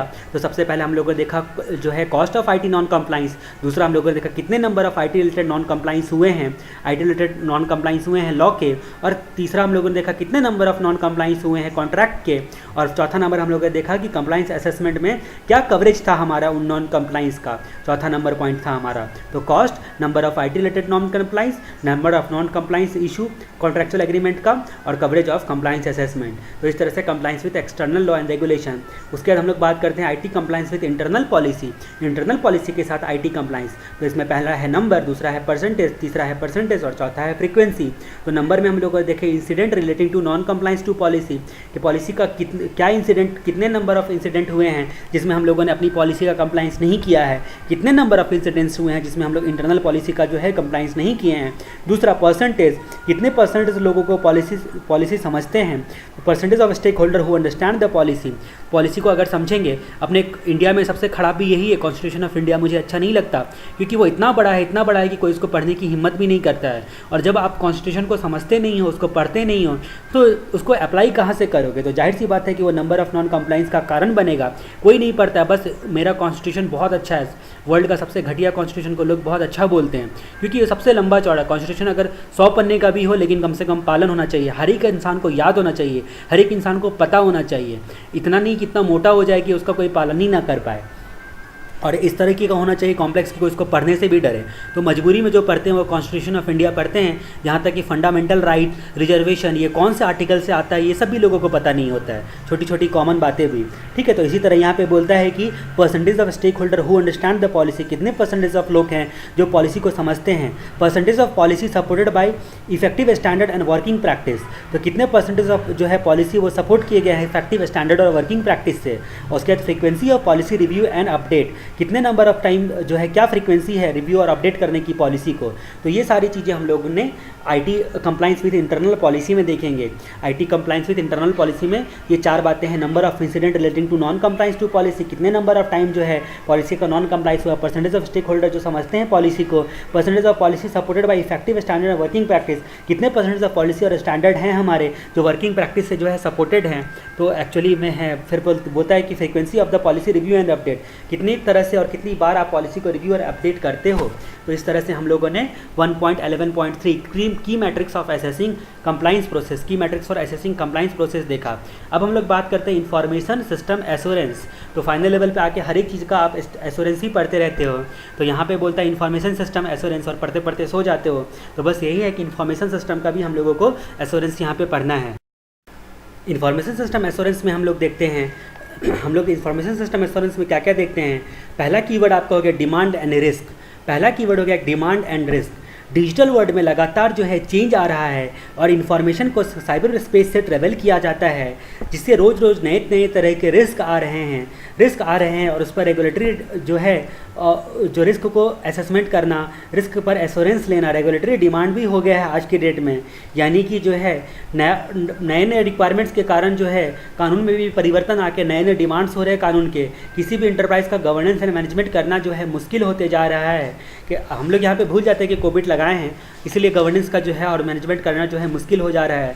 लॉ एंड रेगुलेटरी कंप्लाइंस का पालन करना मुश्किल हो जा रहा है। इन्फॉर्मेशन हमारा सही है, उसकी कॉन्फिडेंशियलिटी, इंटीग्रिटी और अवेलेबिलिटी का एश्योरेंस लेना जो है वो मुश्किल होता जा रहा है। इसके लिए वजह से मैनेजमेंट को प्रेशर हो गया है एश्योरेंस करने का। तो वैल्यू डिलीवर करने के लिए, बिजनेस ऑब्जेक्टिव को पाने के लिए IT इन्वॉल्वमेंट करना बखूबी और सही दिशा में इस्तेमाल करना ज़रूरी है। और इसकी वजह से और रेगुलेटरी रिक्वायरमेंट भी है, और इसीलिए इन्फॉर्मेशन सिस्टम एश्योरेंस जो है मिलते रहे लगातार IT के रिस्पेक्ट में। ये मैनेजमेंट चाहता है, ये मैनेजमेंट की जो जिम्मेदारी होती है। ठीक है, तो डिमांड रिस्क हम लोगों ने पहला कीवर्ड देखा। दूसरा कीवर्ड हम लोग का है मैनेजमेंट नीड्स असेसमेंट। मैनेजमेंट को असेसमेंट की ज़रूरत होती है, एश्योरेंस की ज़रूरत होती है मैनेजमेंट को। तीसरा हम लोगों ने देखा कि CA का pressure, chartered accountant information system auditor लोगों का जो है वो प्रेशर। तो यहाँ पे बोलता है ऐसे माहौल में CA के पास भी, ठीक है, यानी कि आप लोगों के पास भी जो है अपॉर्चुनिटी है और साथ में चैलेंज भी है कि IT इनेबल सर्विस का एश्योरेंस प्रोवाइड करें, मतलब जो है कंसल्टेंसी सर्विसेज प्रोवाइड करें। तो यहाँ पे CA लोगों को इसके लिए ग्लोबली एक्सेप्टेड गुड प्रैक्टिस और फ्रेमवर्क को समझना होता है। ग्लोबली एक्सेप्टेड गुड प्रैक्टिस को समझना होता है इंफॉर्मेशन सिस्टम ऑडिटर लोगों को, और अप्लाई करना होता है स्टेक होल्डर लोगों के नीड्स को पूरा करने के लिए और मैनेजमेंट एंड कंसल्टेंसी सर्विस देने के लिए। तो यहाँ पे इंफॉर्मेशन सिस्टम एश्योरेंस सर्विस कौन देता है? इंफॉर्मेशन सिस्टम ऑडिटर देता है, जिसके लिए उसको पूरा नॉलेज होना चाहिए, पूरे globally accepted good practice practice को उसको अडॉप्ट करना चाहिए, क्योंकि मैनेजमेंट का जो है एश्योरेंस जो है का प्रेशर बढ़ते जा रहा है। तो ऑडिटर भैया को बोल रहा है, ऑडिटर भैया ये सब काम करके देंगे। डिमांड एंड रिस्क बढ़ते जा रहा है, लॉ रेगुलेटरी रिक्वायरमेंट भी बढ़ते जा रहा है, रिस्क भी बढ़ते चला जा रहा है हर तरीके से। आईटी को यूज़ करने से इस लेवल में मैनेजमेंट को एश्योरेंस करना मुश्किल होता है, और इसलिए वो C S I information system auditor लोग साहब का हेल्प लेता है, और उसको हेल्प लेने के लिए उन लोगों को काफ़ी मशक्कत करनी पड़ती है, उन लोगों से मदद लेनी पड़ती है, और उन लोगों को बेस्ट प्रैक्टिस जो है वो सारी चीज़ें जो है वो अप्लाई करना होगा। ऐसा बताया गया है आपके इंफॉर्मेशन सिस्टम एश्योरेंस के बारे में। अब हम लोग बात करते हैं अगले टॉपिक की, यूजिंग कोविड-5 फॉर इंफॉर्मेशन सिस्टम एश्योरेंस। अब तक तो हम लोगों ने देखा था, मान लिया था कि कोविड-5 नहीं लगाया हुआ है। अब बोलते हैं कि यूजिंग कोविड-5 for IAS assurance. IAS assurance करने के लिए कोविड-5 हम लोग लगाते हैं। तो किस तरीके से कोविड-5 लगा के हम लोगों को इन्फॉर्मेशन सिस्टम का एश्योरेंस मिलता है, उसके बारे में बात करते हैं। पहला कीवर्ड है हमारा नॉलेज ऑफ बिजनेस। पहला कीवर्ड है हमारा नॉलेज ऑफ बिजनेस। ऑडिटर के पॉइंट ऑफ व्यू से, इन्फॉर्मेशन सिस्टम ऑडिटर के पॉइंट ऑफ व्यू से आपको सोचना है और लिखना है। ऑडिटर को सबसे पहले बिजनेस प्रोसेस और ऑर्गेनाइजेशन स्ट्रक्चर को समझना होगा। ऑडिटर को सबसे पहले बिजनेस के प्रोसेस को और ऑर्गेनाइजेशन के स्ट्रक्चर को समझना पड़ेगा। बिजनेस प्रोसेस को समझने के दौरान पॉलिसी, प्रोसीजर, मेथड, स्टैंडर्ड वगैरह सबको भी जानना होगा। बिजनेस प्रोसेस को समझने के दौरान पॉलिसी, प्रोसीजर, मेथड, स्टैंडर्ड वगैरह सबको भी जानना होगा। तो पहला है नॉलेज ऑफ बिजनेस लेना पड़ेगा। दूसरा इंटरनल कंट्रोल, उसके बाद इंटरनल कंट्रोल स्ट्रक्चर को भी जानना होगा, किस लेवल का मैनेजमेंट कंट्रोल कर रहा है इंटरनल कंट्रोल को। और इंटरनल ऑडिटर का भी जो है रोल एंड रिस्पॉन्सिबिलिटी को देखनी होगी। इंटरनल ऑडिटर का भी रोल एंड रिस्पॉन्सिबिलिटी देखनी होगी। नॉलेज ऑफ बिजनेस के बाद internal control and internal auditor की रोल एंड रिस्पॉन्सिबिलिटी, ऐसा हम लोगों ने देखा। उसके बाद कोविड-5 का बेनिफिट की चर्चा कर देते हैं। कोविड-5 न केवल इंटरनल मैनेजमेंट को हेल्प करता है, बल्कि एक्सटर्नल स्टेक होल्डर लोगों के एक्सपेक्टेशन को भी पूरा करता है वैल्यू डिलीवर करने में।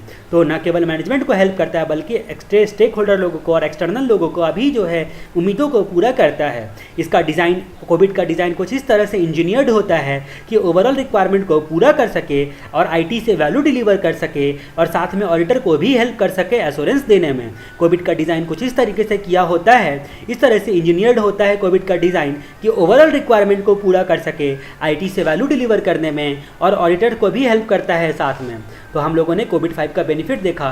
फिर नॉन टेक्निकल लैंग्वेज, कोविड-5 जो है वो नॉन टेक्निकल लैंग्वेज में लिखा होता है, इसलिए केवल आईटी प्रोफेशनल ही नहीं, अदर नॉन टेक्निकल लोग भी जैसे senior management, auditor, assurance provider और रेगुलेटरी और रिलेवेंट आईटी रिलेटेड इशू को समझने और देखने की वाले जो लोग होते हैं, सबको सुविधा होती है। तो नॉन टेक्निकल लैंग्वेज में लिखने के कारण इन सबको सुविधा होती है। तो ये भी एक खासियत हुआ कोविड-5 का कि नॉन टेक्निकल लैंग्वेज में होता है। उसके बाद बात करते हैं अगला कीवर्ड है हमारा कोसो, COSO, कोसो।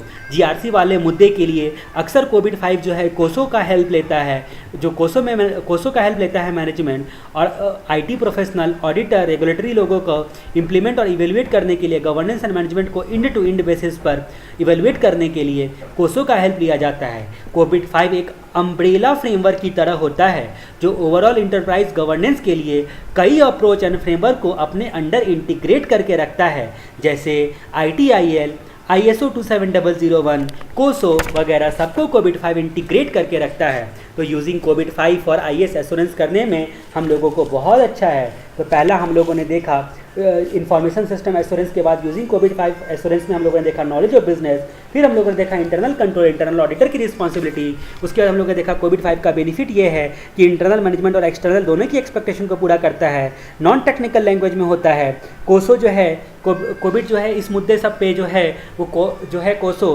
का हेल्प लेता है कोविड, और कोविड एक अम्ब्रेला फ्रेमवर्क है जिसके तहत ओवरऑल इंटरप्राइज गवर्नेंस के लिए कई अप्रोच और फ्रेमवर्क को अपने अंडर में ये इंटीग्रेट करके रखता है, जैसे ITIL हो गया, ISO 27001 हो गया और कोसो वगैरह सब हो गया। आप पॉज करो और स्टडी मटेरियल से रीड कर लो। अगर आप स्टडी मटेरियल से तुरंत रीड कर लेते हो तो आपको समझ में आ जाएगा कि मैंने क्या क्या कीवर्ड्स निकाले हैं और क्यों निकाले हैं।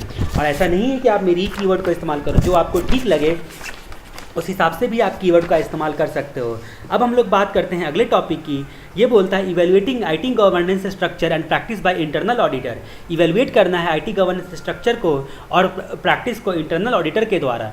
तो इंटरनल ऑडिटर के द्वारा जो है इवेल्युएट करना है। तो यहाँ पे हम लोग देखेंगे LOPRCP, LOPRCP, ठीक है। तो LOPRCP तो leader organize PRC performance, leader जो है वो ऑर्गेनाइज करता है, तो एल से लीडर, ओ से organize, PRC performance, leader organize PRC performance को ऑर्गेनाइज करता है, तो लीडर ऑर्गेनाइज पीआरसी परफॉर्मेंस। तो पीआरसी परफॉर्मेंस के बारे में ये और जो है तो इसके हाथ में एक कागज़ है, तो उसमें वो पीआरसी परफॉर्मेंस का रिपोर्ट लेके हाथ में घूम रहा है ये पॉलिटिशियन जो है, तो लीडर है ये, लीडर ऑर्गेनाइज करता है पीआरसी परफॉर्मेंस। तो इस तरह से हम लोग बात करते हैं यहाँ पे evaluating IT governance structure and practice के बारे में। तो लीडर से हो गया लीडरशिप, ऑर्गेनाइज से हो गया हमारा ऑर्गेनाइजेशनल स्ट्रक्चर, और उसके बाद पीआरसी, पी से प्रोसेस, आर से रिस्क और सी से कंट्रोल, प्रोसेस रिस्क और कंट्रोल, और लास्ट वाला परफॉर्मेंस मेजरमेंट या मॉनिटरिंग। तो evaluating IT governance structure and practice by internal auditor, IT governance के स्ट्रक्चर को और प्रैक्टिसेस को इंटरनल ऑडिटर कैसे कैसे जो है वो इवैल्यूएट करता है। तो ये इंटरनल ऑडिटर जो है इस पॉलिटिशियन के पास जाता है और इससे रिपोर्ट लेता है। तो लीडर ऑर्गेनाइज पीआरसी परफॉर्मेंस, तो लीडर से हो तो हम ये जो पॉइंट्स हैं लीडर ऑर्गेनाइजेशन स्ट्रक्चर वगैरह सब, उसके पहले कुछ पैराग्राफ दिए हुए हैं, उसमें क्या लिखा हुआ है, उसमें लिखा हुआ है आईटी गवर्नेंस जो है इंटरनल और एक्सटर्नल दोनों ऑडिटर को इवैल्यूएट करना होता है। इसके लिए इंस्टीट्यूट ऑफ इंटरनल ऑडिटर ने गाइडेंस दे के रखा हुआ है। हम लोग चैप्टर नंबर 6 में पढ़ेंगे इंस्टीट्यूट ऑफ इंटरनल ऑडिटर क्या होता है, उसके बारे में क्या गाइडलाइंस दे के रखा हुआ है इंस्टीट्यूट ऑफ इंटरनल ऑडिटर ने, ये हम लोगों के चैप्टर नंबर 6 में थोड़ा सा पढ़ना है।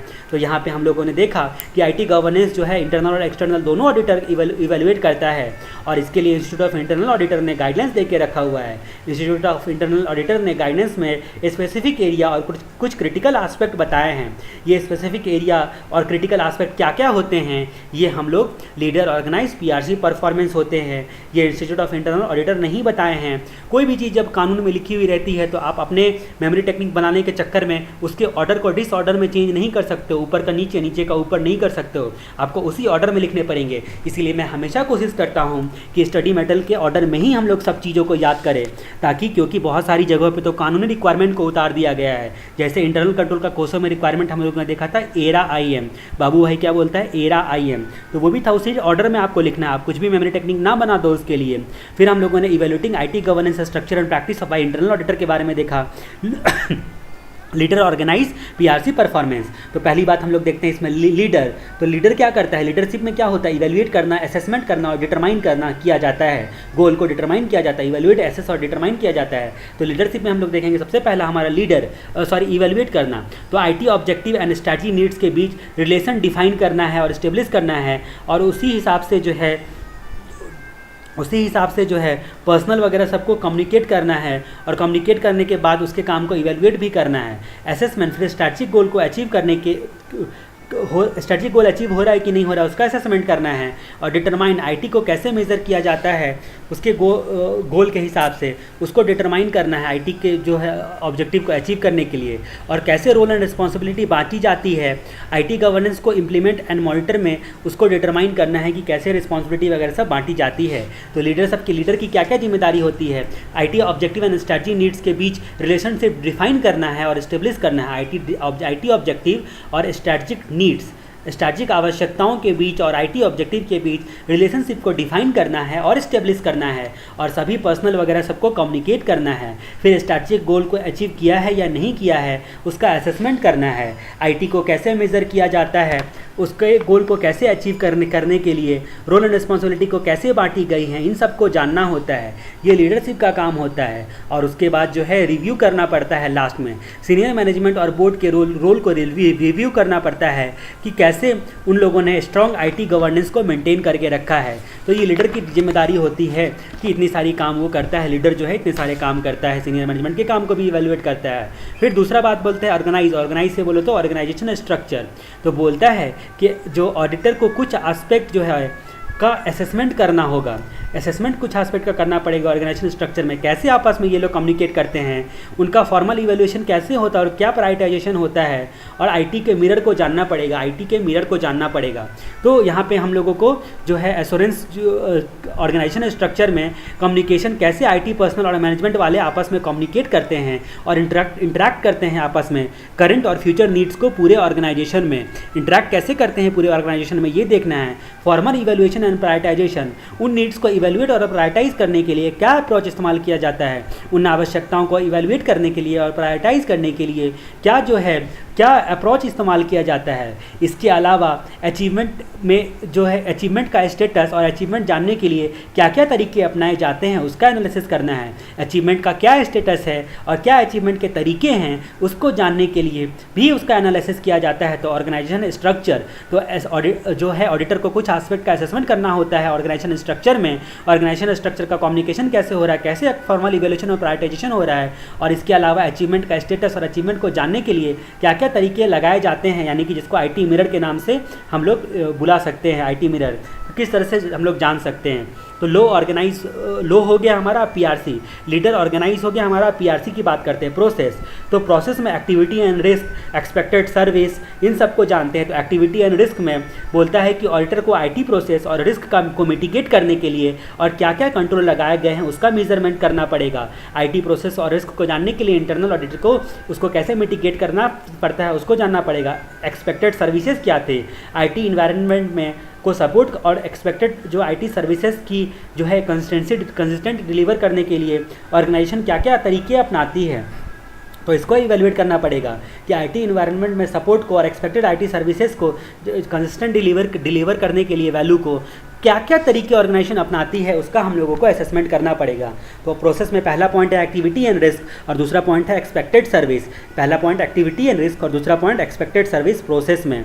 ऑर्गेनाइजेशन स्ट्रक्चर के बाद प्रोसेस आया, उसके बाद रिस्क में आते हैं। रिस्क में क्या क्या है, पहला है प्रोसेस, दूसरा है अकाउंटेबिलिटी। तो प्रोसेस और अकाउंटेबिलिटी, तो आईटी रिस्क को आइडेंटिफाई, असेसमेंट और मिटिगेट के लिए क्या क्या प्रोसेस अपनाए जाते हैं उसका रिव्यू। आईटी रिस्क को आइडेंटिफाई, असेसमेंट और मिटिगेट के लिए क्या क्या प्रोसेस अपनाए जाते हैं उसका रिव्यू।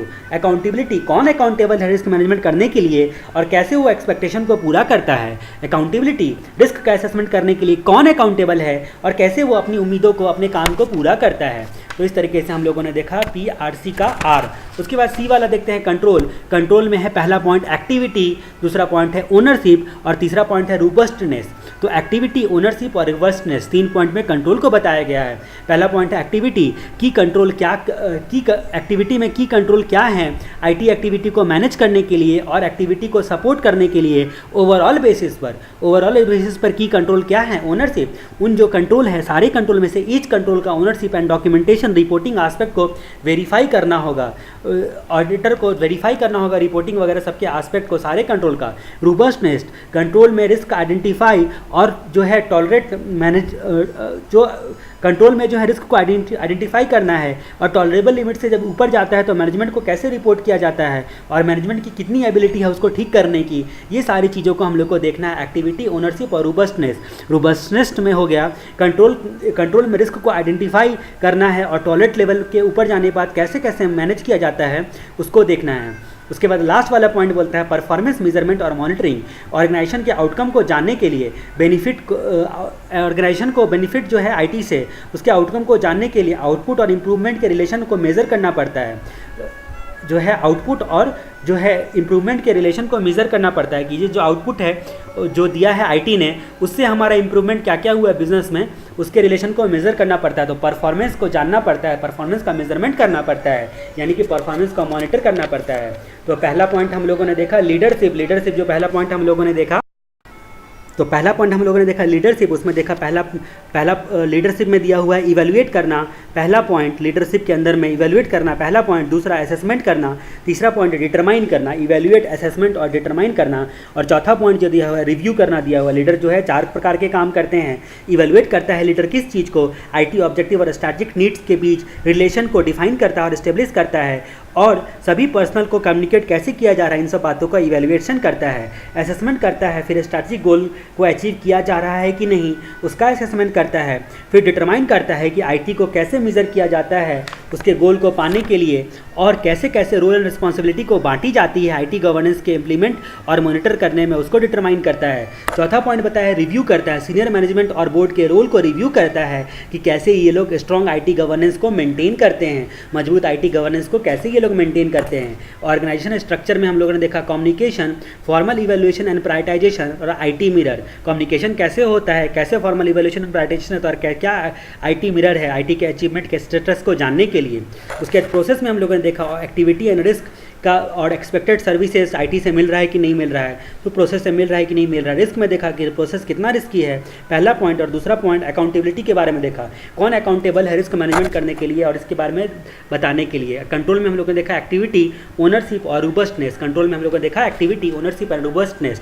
तो हम लोगों ने देखा कि इंस्टीट्यूट ऑफ इंटरनल ऑडिटर ने गाइडेंस में कुछ स्पेसिफिक एरिया और कुछ क्रिटिकल एस्पेक्ट बताए हैं। पहला लीडरशिप, इवैल्यूएट असेसमेंट और डिटरमाइन करना। पहला लीडरशिप को इवैल्यूएट असेसमेंट और डिटरमाइन करना और रिव्यू करना। और दूसरा हम लोगों ने देखा ऑर्गेनाइजेशन स्ट्रक्चर, कम्युनिकेशन कैसा है, फॉर्मल इवैल्यूएशन प्रायोरिटाइजेशन कैसे दिया जाता है, आईटी मिरर के बारे में। तीसरा हम लोगों ने देखा process, audit risk and activity and risk का प्रोसेस और एक्सपेक्टेड सर्विसेज को जानना।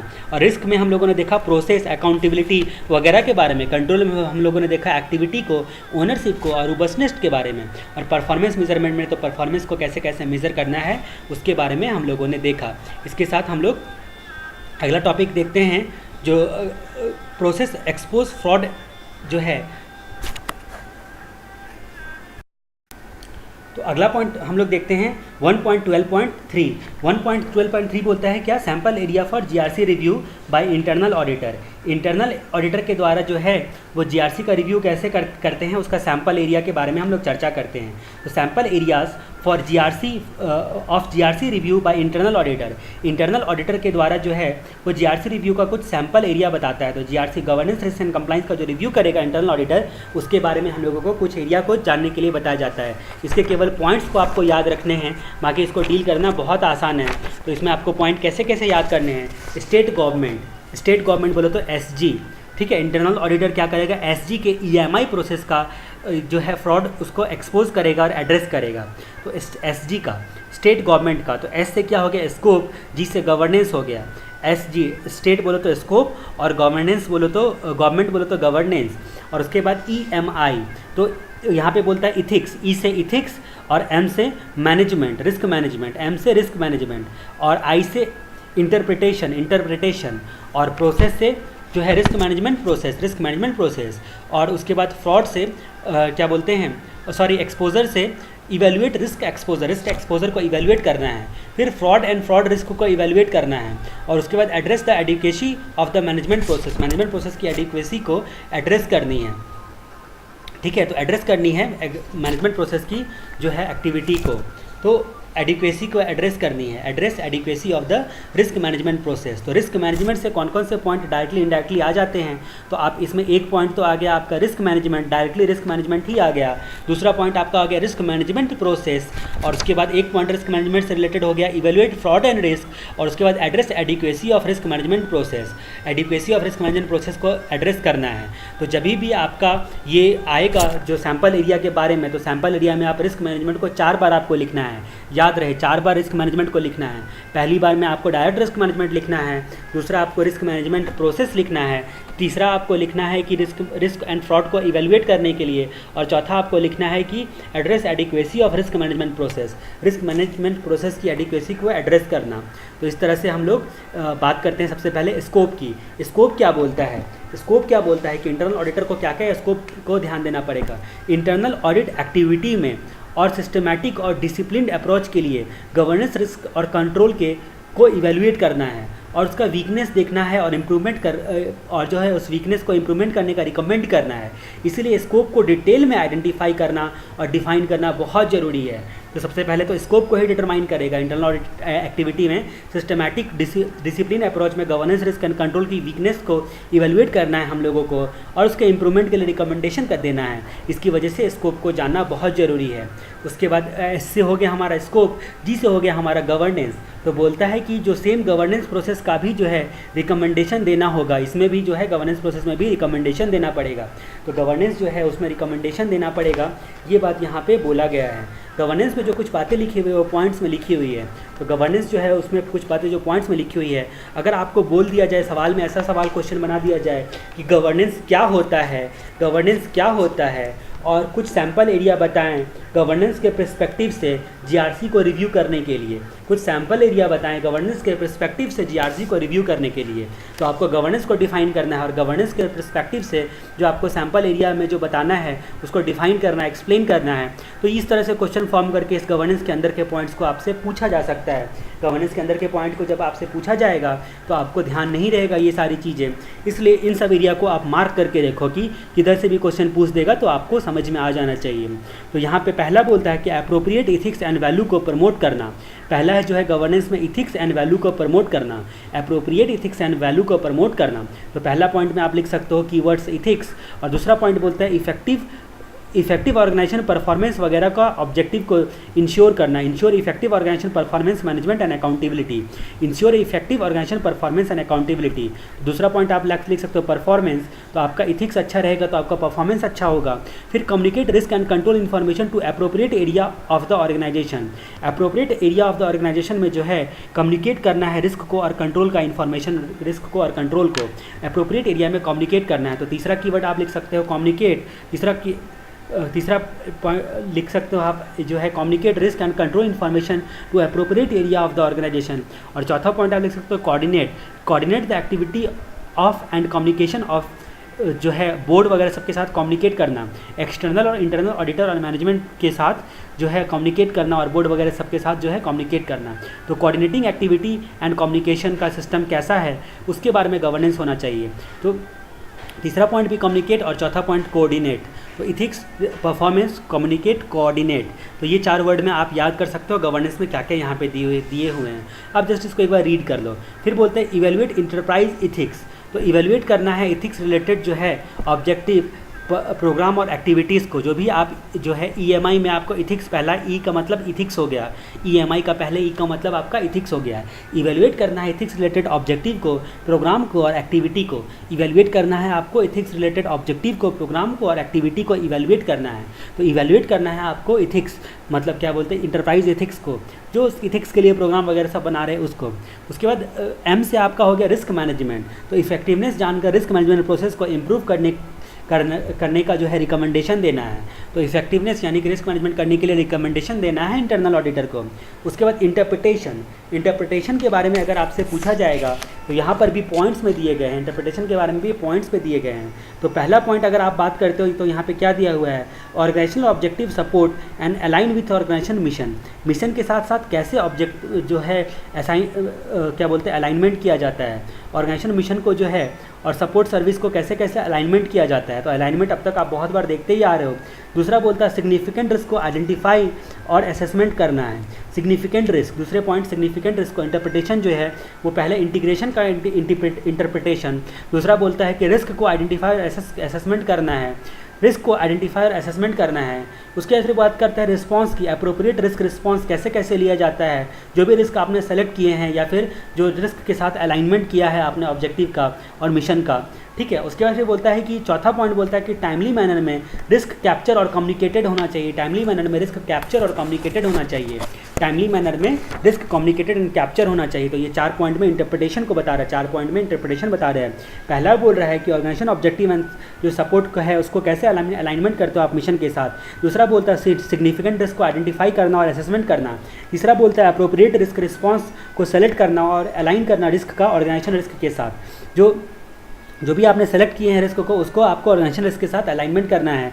चौथा बोलता है कि टाइमली मैनर में जो है रिस्क को कैप्चर करना और कम्युनिकेट करने का क्या आपका सिस्टम है उसके बारे में आपका इंटरप्रिटेशन बताना है। तो यहाँ पे हम लोगों ने इंटरप्रिटेशन के बारे में देखा। एक्चुअली इन सब का कोई उपाय नहीं है, बार बार रिवीजन करने के अलावा याद करने का तीसरा कोई उपाय नहीं है। इतनी सारी चीज़ें बारीक बारीक की पॉइंट्स अंदर की आ जाती हैं कि इसको याद करने का कोई उपाय नहीं है। बेकार में मेमोरी टेक्निक अगर बार बार बनाया जाए इन सब इंटरनल पॉइंट्स के लिए भी तो कन्फ्यूज़न का रीज़न और ज़्यादा बन जाएगा और ज़्यादा आपको कन्फ्यूज़न हो सकता है, ठीक है। उसके बाद हम लोग बात करते हैं रिस्क मैनेजमेंट प्रोसेस के बारे में। तो रिस्क असेसमेंट से लेकर रिस्क मैनेजमेंट तक के सभी प्रोसेस का इंटरनल ऑडिट जो है एक्टिविटीज़ में हेल्प करता है। जो रिस्क मैनेजमेंट प्रोसेस में बोलता है रिस्क असेसमेंट से लेकर रिस्क मैनेजमेंट तक के सभी प्रोसेस का इंटरनल ऑडिटर जो है एक्टिविटीज़ में हेल्प करता है। और उसके बाद रिस्क मैनेजमेंट प्रोसेस तो आप ऐसे ही डिफाइन कर सकते हो, एक्सप्लेन कर सकते हो, केवल आपको पॉइंट याद रहना चाहिए। फिर बात करता है अगला पॉइंट इवैल्यूएट रिस्क एक्सपोजर। तो प्रोसेस हम लोग का हो गया, आप एक्सपोज फ्रॉड एड्रेस बच गया, तो एक्सपोजर की बात करते हैं। तो इवैल्यूएट रिस्क एक्सपोजर तो बोलता है कि एक्सपोजर का क्या क्या चांस है उसको इवैल्यूएट तो करना ही पड़ेगा।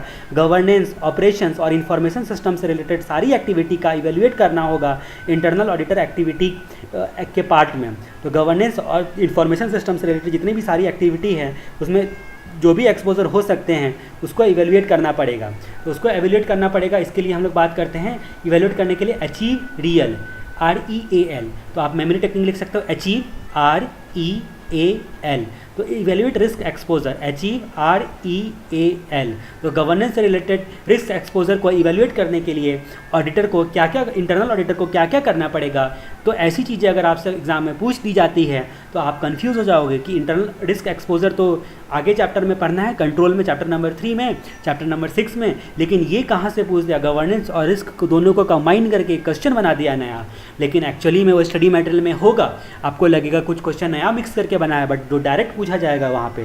तो अचीव REAL तो बोलता है कि अचीव, तो अचीव करना है कि ताकि स्ट्रेटेजिक ऑब्जेक्टिव को अचीव किया जा सके। अचीवमेंट इवेलुएट करना है रिस्क एक्सपोजर को ताकि achievement of organization strategic objective जो है उसको जाना जा सके। तो अचीव, आर से क्या हो गया, रिलायबिलिटी एंड इंटीग्रिटी हो फाइनेंशियल और ऑपरेशनल इन्फॉर्मेशन में। तो आर का मतलब रिलायबिलिटी एंड इंटीग्रिटी हो फाइनेंशियल एंड ऑपरेशन इन्फॉर्मेशन में। ई का मतलब हो गया इफेक्टिव एंड इफेक्टिवनेस हो ऑपरेशन एंड प्रोग्राम में। इफिशियंसी एंड इफेक्टिवनेस हो ऑपरेशन एंड प्रोग्राम में। तो ए का मतलब हो गया एसेट्स वगैरह का सेफगार्ड देखना है, एसेट्स वगैरह का सेफगार्ड देखना है। तो एक्सपोजर जहाँ जहाँ होता है तो एक्सपोजर एसेट्स होगा, इन्फॉर्मेशन होगा, तो उसी का एक्सपोजर हो सकता है। ठीक है। एल का मतलब हो गया लॉ एंड रेगुलेशन वगैरह का कंप्लाइंस हुआ है। एल का मतलब लॉ एंड रेगुलेशन का कंप्लाइंस हुआ है, तो इससे भी एक्सपोजर हो सकता है। तो स्ट्रेटेजिक ऑब्जेक्टिव को अचीव किया है, अचीव से अचीव हो गया REAL रियल। तो आर से क्या हो गया, जो बोलता है रिलायबिलिटी एंड इंटीग्रिटी हो फाइनेंशियल और ऑपरेशनल परफॉर्मेंस में, रिलायबिलिटी, आर से रिलायबिलिटी, ई से एफिशिएंट एंड इफेक्टिवनेस हो ऑपरेशन एंड प्रोग्राम में, ए से एसेट्स वगैरह का सेफगार्ड हो, और एल का मतलब लॉ एंड रेगुलेशन का कंप्लाइंस किया गया हो। एल का मतलब लॉ एंड रेगुलेशन का कंप्लाइंस किया गया हो। तो अचीव से हम लोगों ने देखा कि स्ट्रेटेजिक ऑब्जेक्टिव को अचीव किया जा सके। आर का मतलब हम लोगों ने देखा रिलायबिलिटी एंड इंटीग्रिटी हो फाइनेंशियल एंड ऑपरेशनल इन्फॉर्मेशन में। ई का मतलब इफिशियंसी एंड इफेक्टिवनेस हो ऑपरेशनल एंड प्रोग्राम में। ए का मतलब जो है एसेट्स वगैरह का सेफगार्ड देखना। एल का मतलब लॉ एंड रेगुलेशंस का कंप्लाइंस हो। इस तरह से इवैल्यूएट रिस्क एक्सपोजर को हम लोगों ने डिस्कस किया।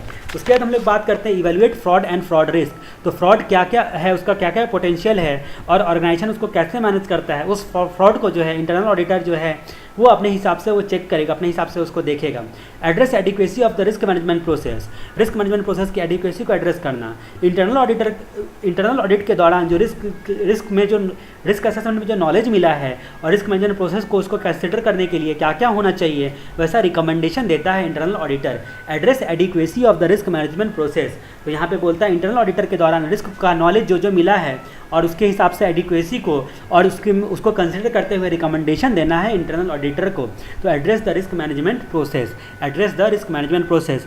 प्लीज़ आप इसको जहाँ से हम लोगों ने ये टॉपिक शुरू किया था वहाँ से बैक कर करके 2 या 3 बार सुन लो, 4 बार सुन लो, क्योंकि 1 घंटा कंप्लीट होने जा रहा है हमारा। तो हम इस चैप्टर को आज ख़त्म करना चाहते हैं। उसके बाद आगे बात करते हैं कि हम लोग sample area of assessing and managing risk, क्या क्या सैम्पल एरिया हो सकते हैं रिस्क को असेसमेंट करने के लिए और मैनेज करने के लिए, उसके बारे में हम लोग बात करते हैं। तो ये हमारा लास्ट टॉपिक है।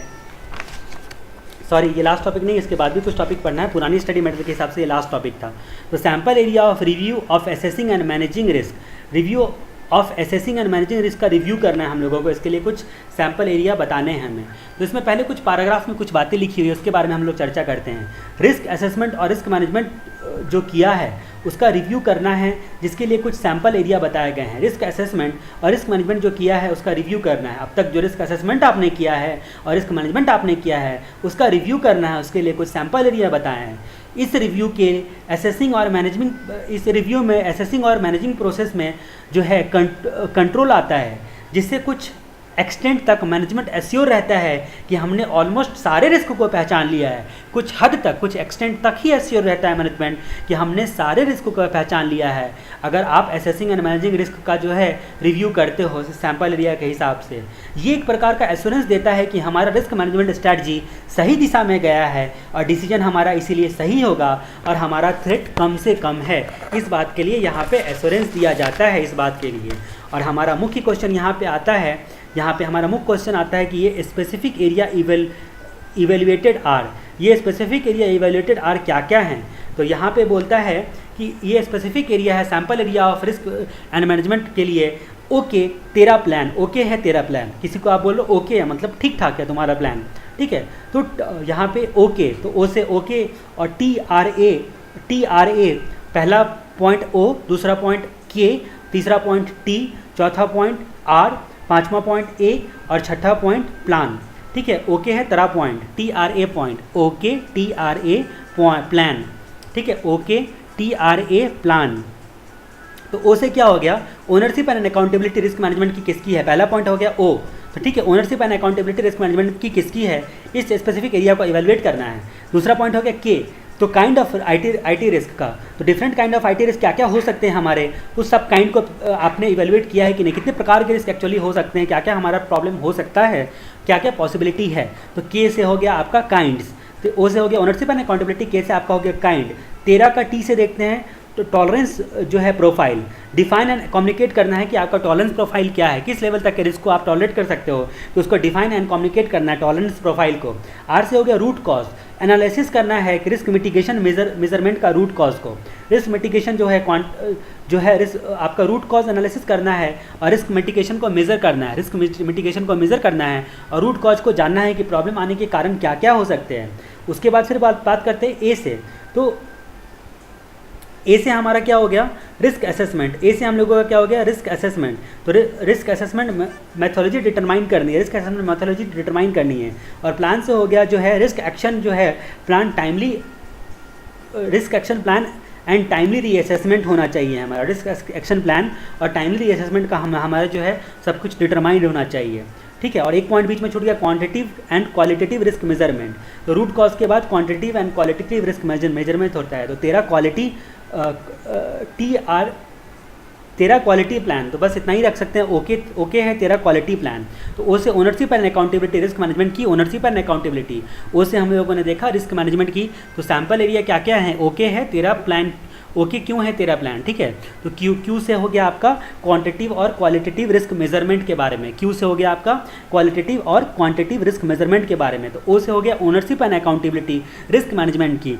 इन सब चीज़ों को समझना, मतलब बोलो तो समझ तो आदमी जस्ट रीड कर लो आपको समझ में आ जाता है, बट इसको याद रखना बहुत डिफिकल्ट होता है। इसकी वजह से मैं बोलता हूँ इस चैप्टर में, इस सब्जेक्ट में सबसे ज़्यादा प्रॉब्लम यही है याद रखने का। तो आपको किसी भी तरह करके इन सब चीज़ों को याद रखना है कि क्या क्या स्पेसिफिक एरिया आपको इवेल्युएट करना है। Sample area of assessing and managing risk में आपको कुछ भी करके का कुछ भी टेक्निक बना लो, बट आपको याद रखना है फाइनली। तो ownership and accountability risk management की, तो रिस्क मैनेजमेंट की स्पेसिफिक एरिया को इवेल्युएट करना है कि कौन ओनर है, कौन रिस्पॉन्सिबल है, किसकी अकाउंटेबिलिटी है रिस्क मैनेजमेंट करने की, काइंड किस किस प्रकार का रिस्क आ सकता है, हमारा टॉलरेंस प्रोफाइल किस किस प्रकार का रिस्क को हम लोग टॉलरेट कर सकते हैं और कितना टॉलरेट कर सकते हैं, रूट क्रॉस एनालिसिस करना है कि क्या क्या कारण हो सकते हैं और उसी हिसाब से रिस्क मिटिगेशन डिटरमाइन करना है। रूट कॉज हम लोग जान गए तो उसी हिसाब से रिस्क मिटिगेशन डिटरमाइन करना है। Quantitative and qualitative risk measurement, तो रिस्क जो है उसका हम लोग क्वांटिटी और क्वालिटेटिव किस हद तक आ सकता है, कितना ज़्यादा आ सकता है। फिर risk assessment methodology, risk assessment methodology के बाद फिर है प्लान, रिस्क एक्शन और टाइमली रीअसेसमेंट प्लान हमारा क्या है, इस चीज़ के बारे में हम लोगों को जानना है। उसके बाद यहाँ पे बात करते हैं evaluating and assessing the system of internal control, evaluating and assessing of and the system of internal control. तो इवेल्युएट करना है हम लोगों को इंटरनल कंट्रोल के सिस्टम को, इवेल्युएट करना और असेस करना है सिस्टम ऑफ इंटरनल कंट्रोल को। अब सिस्टम ऑफ इंटरनल कंट्रोल को इवेल्युएट करना और असेस करना, तो ओ से हम लोगों ने देखा ownership and accountability, risk management की ओनरशिप एंड अकाउंटेबिलिटी किसकी है, ये हमारा पहला स्पेसिफिक एरिया है जिसको हमें इवेल्युएट करना है। उसके बाद के से हम लोगों ने देखा रिस्क असेसमेंट का क्या क्या काइंड हो सकता है, के से काइंड, और उसके बाद टी से हम लोगों ने देखा tolerance profile, determine and communicate करना है टॉलरेंस प्रोफाइल को। उसके बाद हम लोगों ने देखा रूट कॉज, एनालिसिस करना है रूट कॉज को और इसी हिसाब से रिस्क मिटिगेशन का मेजरमेंट करना है। और उसके बाद फिर हम लोगों ने देखा quantitative and qualitative risk measurement, कितनी क्वांटिटी और किस क्वालिटी में जो है रिस्क का मेजरमेंट करना है। फिर risk assessment methodology, risk assessment methodology हम लोगों ने देखा, तो ए से असेसमेंट और प्लान से लास्ट में हम लोगों ने risk action and timely reassessment plan, risk assessment और टाइमली जो है एक्शन प्लान के बारे में हम लोगों ने देखा। फिर हम लोग बात करते हैं यहाँ पे evaluating and assessing the system of internal control की, evaluating and assessing the system of internal control की। तो ये आपका टॉपिक नंबर 1.12.5 है, evaluating and assessing the system of internal control, topic number 1.12.5 है। ये आपकी नई वाली स्टडी मटेरियल के हिसाब से, और मेरे सामने जो स्टडी मटेरियल खुला हुआ है इसमें पेज नंबर 1.42 है। तो आपके सामने जो स्टडी मटेरियल है उसमें देख लो, आप मिला लो कौन सा पेज है। तो ये evaluating and assessing the system of internal control, इसके बारे में हम लोग जानते हैं स्पेसिफिक रिस्क एरिया इवेल्युएशन के बाद। तो वो जो इंटरनल कंट्रोल का सिस्टम है उसका इवेल्युएटिंग एंड असेसिंग, ठीक है। तो कोविड 5 का स्पेसिफिक प्रोसेस है MEA02, ठीक है, स्पेसिफिक प्रोसेस है इंटरनल कंट्रोल के लिए।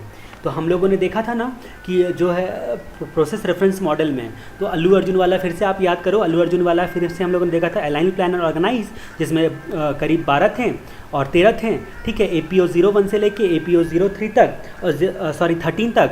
उसके बाद हम लोग मैनेजमेंट प्रोसेस के बारे में जब हम लोग देख रहे थे उसमें APO था, और उसके बाद हम लोगों ने देखा था लास्ट वाला MEA था, फर्स्ट वाला APO था और लास्ट वाला MEA था।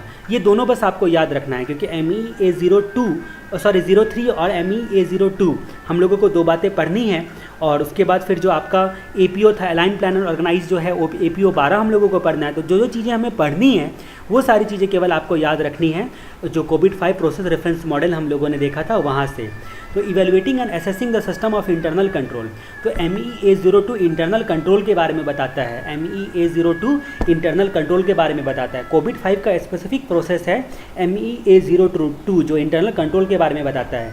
मॉनिटर, इवेल्युएट एंड असेसिंग करना जो है वो मैनेजमेंट में जो है MEA02 जो है वो स्पेसिफिक प्रोसेस है। MEA02 गाइडलाइंस प्रोवाइड करता है जो इंटरनल कंट्रोल इम्प्लीमेंट जो किया है या नहीं किया है उसको इवेल्युएट और असेसमेंट करने के लिए। MEA02 इंटरनल कंट्रोल को जो है के लिए गाइडलाइंस प्रोवाइड करता है, और MEA03 एक्सटर्नल के लिए, जैसा कि आप जानते हो। तो 02 जो है इंटरनल कंट्रोल के लिए, तो MEA02 गाइडलाइंस प्रोवाइड करता है इंटरनल कंट्रोल इंप्लीमेंट किया है या नहीं किया उसको इवेल्युएट करने के लिए। तो आप बहुत सारी चीज़ें अगर याद रखते हो तो उसमें आप ऑडिटिंग में भी जब इंटरनल कंट्रोल आता है तो इंटरनल कंट्रोल आपकी कारों की रिक्वायरमेंट होती है, आपके स्टैंडर्ड ऑन ऑडिटिंग की रिक्वायरमेंट होती है, और उसके बाद फिर कंपनीज एक्ट की रिक्वायरमेंट होती है। इंटरनल कंट्रोल जो है वो क्लॉज 49 की रिक्वायरमेंट होती है। और इसी हिसाब से आप याद रख सकते हो कि कोविड 5 जो है उसका MEA02 भी इंटरनल कंट्रोल के बारे में बोलता है। तो यानी कि कोविड 5 में MEA02 जो है गाइडलाइंस देता है इंटरनल कंट्रोल करने के लिए। तो इंटरनल कंट्रोल जब याद आएगा, क्योंकि इंटरनल कंट्रोल सारे सिलेबस में आपको बहुत ज़्यादा पढ़ना होता है, इसीलिए आप इंटरनल कंट्रोल जब भी आएगा तो MEA02 आप याद रखोगे। MEA02 गाइडलाइंस प्रोवाइड करता है जो इंटरनल कंट्रोल इंप्लीमेंट करने के लिए किया जाता है, और गाइडलाइंस जो होता है उससे हम लोग इवेल्युएट करते हैं और असेसमेंट करते हैं इंटरनल कंट्रोल का। इस MEA02 रिव्यू गाइडलाइंस का जो कुछ ऑब्जेक्टिव बताया गया है, इस MEA02 जो है उस गाइडलाइंस का कुछ ऑब्जेक्टिव बताया गया है। तो क्या क्या ऑब्जेक्टिव बताया गया है, ये 3 पॉइंट में इन्होंने ऑब्जेक्टिव यहाँ पे बताए गए हैं MEA02 में रिव्यू करने का। पहले हम लोग ऑब्जेक्टिव के बारे में देखते हैं। तो पहला ऑब्जेक्टिव है कंट्रोल इन्वायरमेंट, दूसरा ऑब्जेक्टिव है इम्प्रूवमेंट एक्शन, और तीसरा है स्टैंडर्ड।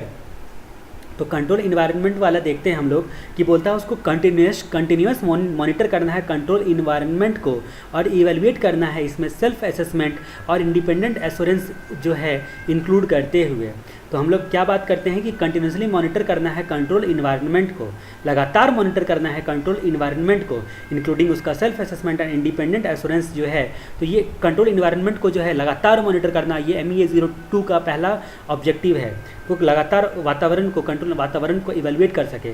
दूसरा ऑब्जेक्टिव क्या है, इंप्रूवमेंट एक्शन, मैनेजमेंट को इनेबल करता है कि डिफिशियंसी को जानकर और इनएफिशिएंसी को पहचान कर इंप्रूवमेंट एक्शन इनिशिएट कर सके।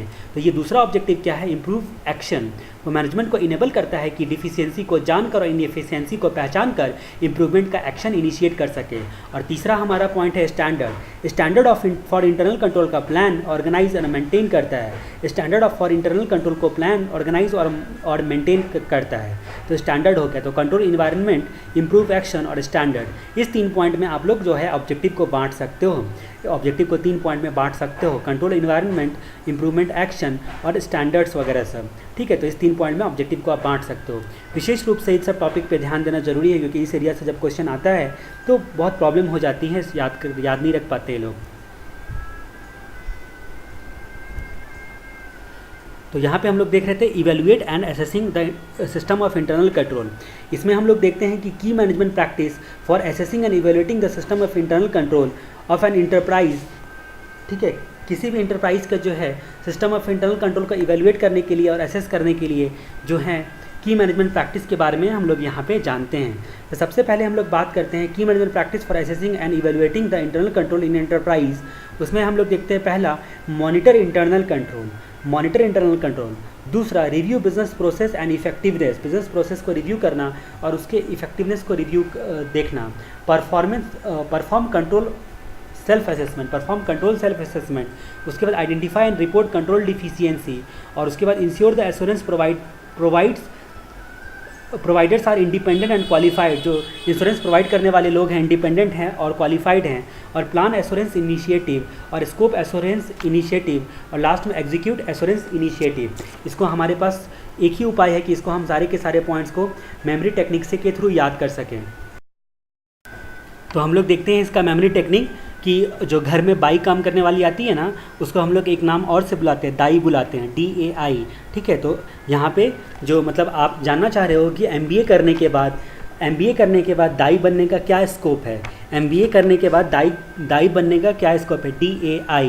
ठीक है, तो MBA पहला पॉइंट आपका हो गया M से मॉनिटर इंटरनल कंट्रोल, M से मॉनिटर इंटरनल कंट्रोल। तो आपको याद रखना है MBA करके दाई बनने का क्या स्कोप है। इससे आप लोग इवेल्युएट कर पाओगे सिस्टम ऑफ इंटरनल कंट्रोल का, evaluating and assessing the system of internal control का आप लोग जो है की मैनेजमेंट प्रैक्टिस है आपका। मतलब बोलो तो सीधे शब्दों में बोलो तो कि बाई लोग जो होती है वो झाड़ू लगाने का अच्छा प्रैक्टिस करना चाहिए MBA में, अच्छे से उसको पोछा लगाना चाहिए, इनका प्रैक्टिस करवाता होगा। तो MBA जितना ज़्यादा फनी आपका मेमोरी टेक्निक होता है उतना आपको याद रहता है। ठीक है, तो की मैनेजमेंट प्रैक्टिस, तो इमेजिन करो की मैनेजमेंट प्रैक्टिस MBA में सिखाया जा रहा है बाई बनने का कोर्स। तो MBA BAI स्कोप, तो फिर बोलता है M से मॉनिटर इंटरनल कंट्रोल, B से review business process control effectiveness, business process control effectiveness का रिव्यू करना, रिव्यू करना जो है बिजनेस प्रोसेस कंट्रोल इफेक्टिवनेस का रिव्यू करना। और उसके बाद A से हो गया असेसमेंट, यानी कि परफॉर्म सेल्फ असेसमेंट। तो MBA का A से हो गया असेसमेंट, परफॉर्म सेल्फ असेसमेंट। और D का मतलब हो गया deficiency, identify and report control deficiency. D का मतलब डिफिशियंसी। A का मतलब क्या हो गया, assurance, ensure that assurance providers are independent and qualified, assurance provider लोग इंडिपेंडेंट और क्वालिफाइड है, इसको इंश्योर करना है। उसके बाद फिर बोलता है कि DAI, आई से हो गया इनिशिएटिव, प्लान एश्योरेंस इनिशिएटिव लेना है, सफिशिएंट है नॉलेज होना चाहिए तभी इनिशिएटिव ले पाएगा, प्लान एश्योरेंस इनिशिएटिव। और लास्ट में scope of assurance initiative, assurance initiative का जो है स्कोप। तो ये लास्ट वाला पॉइंट हो गया एश्योरेंस इनिशिएटिव का स्कोप, इस तरीके से। और उसके बाद फिर हम लोगों का दाई बनने के बाद और उसके बाद एग्जीक्यूट एश्योरेंस इनिशिएटिव। तो दाई का स्कोप एग्जीक्यूट करना है आपको। तो MBA करके दाई का स्कोप आपको जानने के लिए उसको एग्जीक्यूशन करना पड़ेगा। तो M से क्या हो गया, मॉनिटर इंटरनल कंट्रोल को मॉनिटर करना। इन सारे पॉइंट्स को बस आपको याद रखने हैं, आप इसको बड़ा आसानी से डील कर सकते हो। M से कंट्रोल इन्वायरमेंट और कंट्रोल फ्रेमवर्क में इंप्रूवमेंट के लिए लगातार मॉनिटर करना है, फिर बेंचमार्क डिसाइड करना है, उसी हिसाब से इंप्रूवमेंट करना है। तो मॉनिटर इंटरनल कंट्रोल, तो कंट्रोल इन्वायरमेंट और कंट्रोल फ्रेमवर्क को इम्प्लीमेंट के हिसाब से लगातार सब चीज़ों को मॉनिटर करते रहना है इंटरनल कंट्रोल में, उसी हिसाब से हम लोग बेंचमार्क डिसाइड करेंगे तो इंप्रूव करेंगे। तो मॉनिटर इंटरनल कंट्रोल जो है हमारा की मैनेजमेंट प्रैक्टिस का पहला प्रैक्टिस है। दूसरा, रिव्यू M का M हो गया। B की बात करते हैं, business process control effectiveness, business process के कंट्रोल इफेक्टिवनेस का रिव्यू करना है। बिजनेस प्रोसेस में कंट्रोल इफिशियंसी कर रहा है या नहीं कर रहा है, इफेक्टिवली कंट्रोल हो रहा है कि नहीं हो रहा है, इसके लिए जो है टेस्ट परफॉर्म करना है और एविडेंस वगैरह सब कलेक्ट करके डॉक्यूमेंट करना है। और वो जो टेस्टिंग होगा वो पीरियडिक होना चाहिए, कॉन्टिन्यूस होना चाहिए। ये सब करना जो है इंटरनल कंट्रोल में जो है वो ऑडिटर का काम है, जो इंटरनल ऑडिटर है उसका काम है। तो review business process control effectiveness, review करना है बिजनेस प्रोसेस कंट्रोल इफेक्टिवनेस को रिव्यू करना है, बिजनेस प्रोसेस कंट्रोल इफेक्टिवनेस को रिव्यू करना है। ए का मतलब हो गया परफॉर्म कंट्रोल सेल्फ असेसमेंट। तो कंट्रोल जो है performs control self assessment, management को इंश्योर करना है कि सेल्फ असेसमेंट के लिए मैनेजमेंट को इंश्योर करना है, सेल्फ असेसमेंट के लिए मैनेजमेंट को इंश्योर करना है हम लोगों को। तो परफॉर्म कंट्रोल सेल्फ असेसमेंट, ताकि मैनेजमेंट जो है आपस में भी ऐसा इंटरनल सिस्टम लगा सके जिससे जो है सेल्फ असेसमेंट होते रहे, जो है आपका जो कंट्रोल है उसके परफॉर्मेंस का सेल्फ असेसमेंट होते रहे। तो इस तरह से हमारा ए से असेसमेंट हो गया, तो MBA हो गया हमारा। अब DAI देखते हैं, DAI, डी से identify and report control deficiency, root cause के साथ टाइमली डिटेक्शन एंड करेक्शन करना है। कुछ भी डिफिशियंसी है तो इंटरनल कंट्रोल में रूट कॉज के साथ, उसके जड़ के साथ हम लोगों को जानना है, आइडेंटिफाई एंड रिपोर्ट को जानना है अच्छे तरीके से डिफिशियंसी को। ए का मतलब हो गया assurance providers are independent and qualified. Ensure करना है कि एश्योरेंस प्रोवाइडर जो हैं वो लोग प्रोफेशनल स्टैंडर्ड और अदर टेक्निकल स्टैंडर्ड भी साथ में बोलता है कि उनको आना चाहिए। और एश्योरेंस प्रोवाइडर जो है किसी भी कीमत में इंडिपेंडेंट होना चाहिए, मतलब इंटरनल ऑडिटर लोग जो है, इंटरनल ऑडिट करने वाले लोग भी जो हैं वो इंडिपेंडेंट होने चाहिए। फिर बोलते हैं प्लान एश्योरेंस इनिशिएटिव। तो प्लान एश्योरेंस इनिशिएटिव आई से DAI का आई से इनिशिएटिव, तो बोलता है सफिशिएंट नॉलेज के बाद और ऑब्जेक्टिव को ध्यान में रखते हुए स्ट्रैटेजिक जो है प्रायोरिटी के हिसाब से डिटरमाइन करना है हम लोगों को प्लान एश्योरेंस इनिशिएटिव, और उसके इनहेरेंट लिमिटेशन और जो है उसके कंस्ट्रेंट्स वगैरह सबको ध्यान में देना है स्ट्रैटेजिक प्रायोरिटी जो है उसके लिए इंटरनल कंट्रोल करते वक्त। फिर स्कोप एश्योरेंस इनिशिएटिव, एश्योरेंस जो है इनिशिएटिव का स्कोप क्या होगा हम लोगों को इसको एग्जीक्यूट करने से पहले।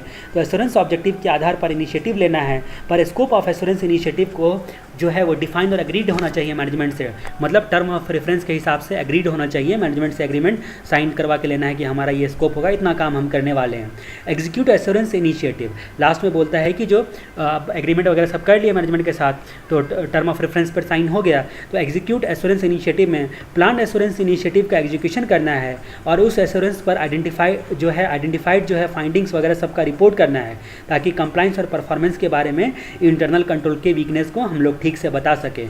तो एश्योरेंस इनिशिएटिव में हम लोगों को इंटरनल कंट्रोल के वीकनेस और इंटरनल कंट्रोल की एफिशिएंसी पर हम लोगों को अपना रिपोर्ट देना है एग्जीक्यूट एश्योरेंस इनिशिएटिव में। तो एश्योरेंस का हम लोग टास्क यहाँ पे ले रहे हैं। तो की मैनेजमेंट प्रैक्टिस के लिए हम लोगों ने देखा है MBA, M से मॉनिटर इंटरनल कंट्रोल, B से review business process control effectiveness, A से हम लोगों ने देखा परफॉर्म सेल्फ असेसमेंट। उसके बाद डाई का मतलब DAI डिफिशियंसी को जानना, एश्योरेंस प्रोवाइडर से इंडिपेंडेंट होना चाहिए, आई का मतलब प्लान करना है एश्योरेंस इनिशिएटिव को। तो आखिरी 3 पॉइंट जो है वो इंटरनल कंट्रोल का जो आप लोग एश्योरेंस सर्विस लेने के लिए जा रहे हो उसका सबसे पहले प्लानिंग करना है, स्कोप डिसाइड करना है, उसके बाद एग्जीक्यूट करना है। तो बस इतनी बातें बता रही जा रही है कि इंटरनल कंट्रोल का जो है इवेल्युएट करने के लिए आप लोग एश्योरेंस सर्विस लेने के लिए जा रहे हो किसी कंपनी का, तो उसके लिए आपको सबसे पहले प्लान करना है एश्योरेंस इनिशिएटिव का, फिर स्कोप डिसाइड करना है एश्योरेंस इनिशिएटिव का, और उसके बाद एग्जीक्यूट करना है एश्योरेंस इनिशिएटिव को। इतना ही बोलता है। तो MBA करके डाई का स्कोप एग्जीक्यूट करना है। तो यहाँ पे हम लोगों ने देखा मॉनिटर इंटरनल कंट्रोल, जो प्रेजेंट में क्या है आपका internal control, review business process and effectiveness, business process पे किस तरह से कंट्रोल लगाएगा, क्या इफेक्टिव है, परफॉर्म कंट्रोल सेल्फ असेसमेंट। तो सेल्फ असेसमेंट के लिए इंकरेज करना है मैनेजमेंट को कि भैया सेल्फ असेसमेंट आप कर रहे हो कि नहीं कर रहे हो, आपका खुद का किस तरह से आप जानते हो कि आपका कंट्रोल जो है इफेक्टिव है। Identify and report control deficiency, root cause के साथ जो है आइडेंटिफाई करके रिपोर्ट करना डिफिशियंसी को। इंश्योर करना है कि assurance provider are independent and qualified, ensure होना है कि क्वालिफाइड है और इंडिपेंडेंट है। Plan assurance initiative, scope of assurance initiative, और लास्ट वाला एग्जीक्यूट एश्योरेंस इनिशिएटिव। आप इसको भी उम्मीद है कि बैक करके 5 बार आप सुन लो, नहीं तो जस्ट पॉज करो और रीड कर लो। इसके साथ हमारा ये चैप्टर खत्म होता है। जय राम जी की।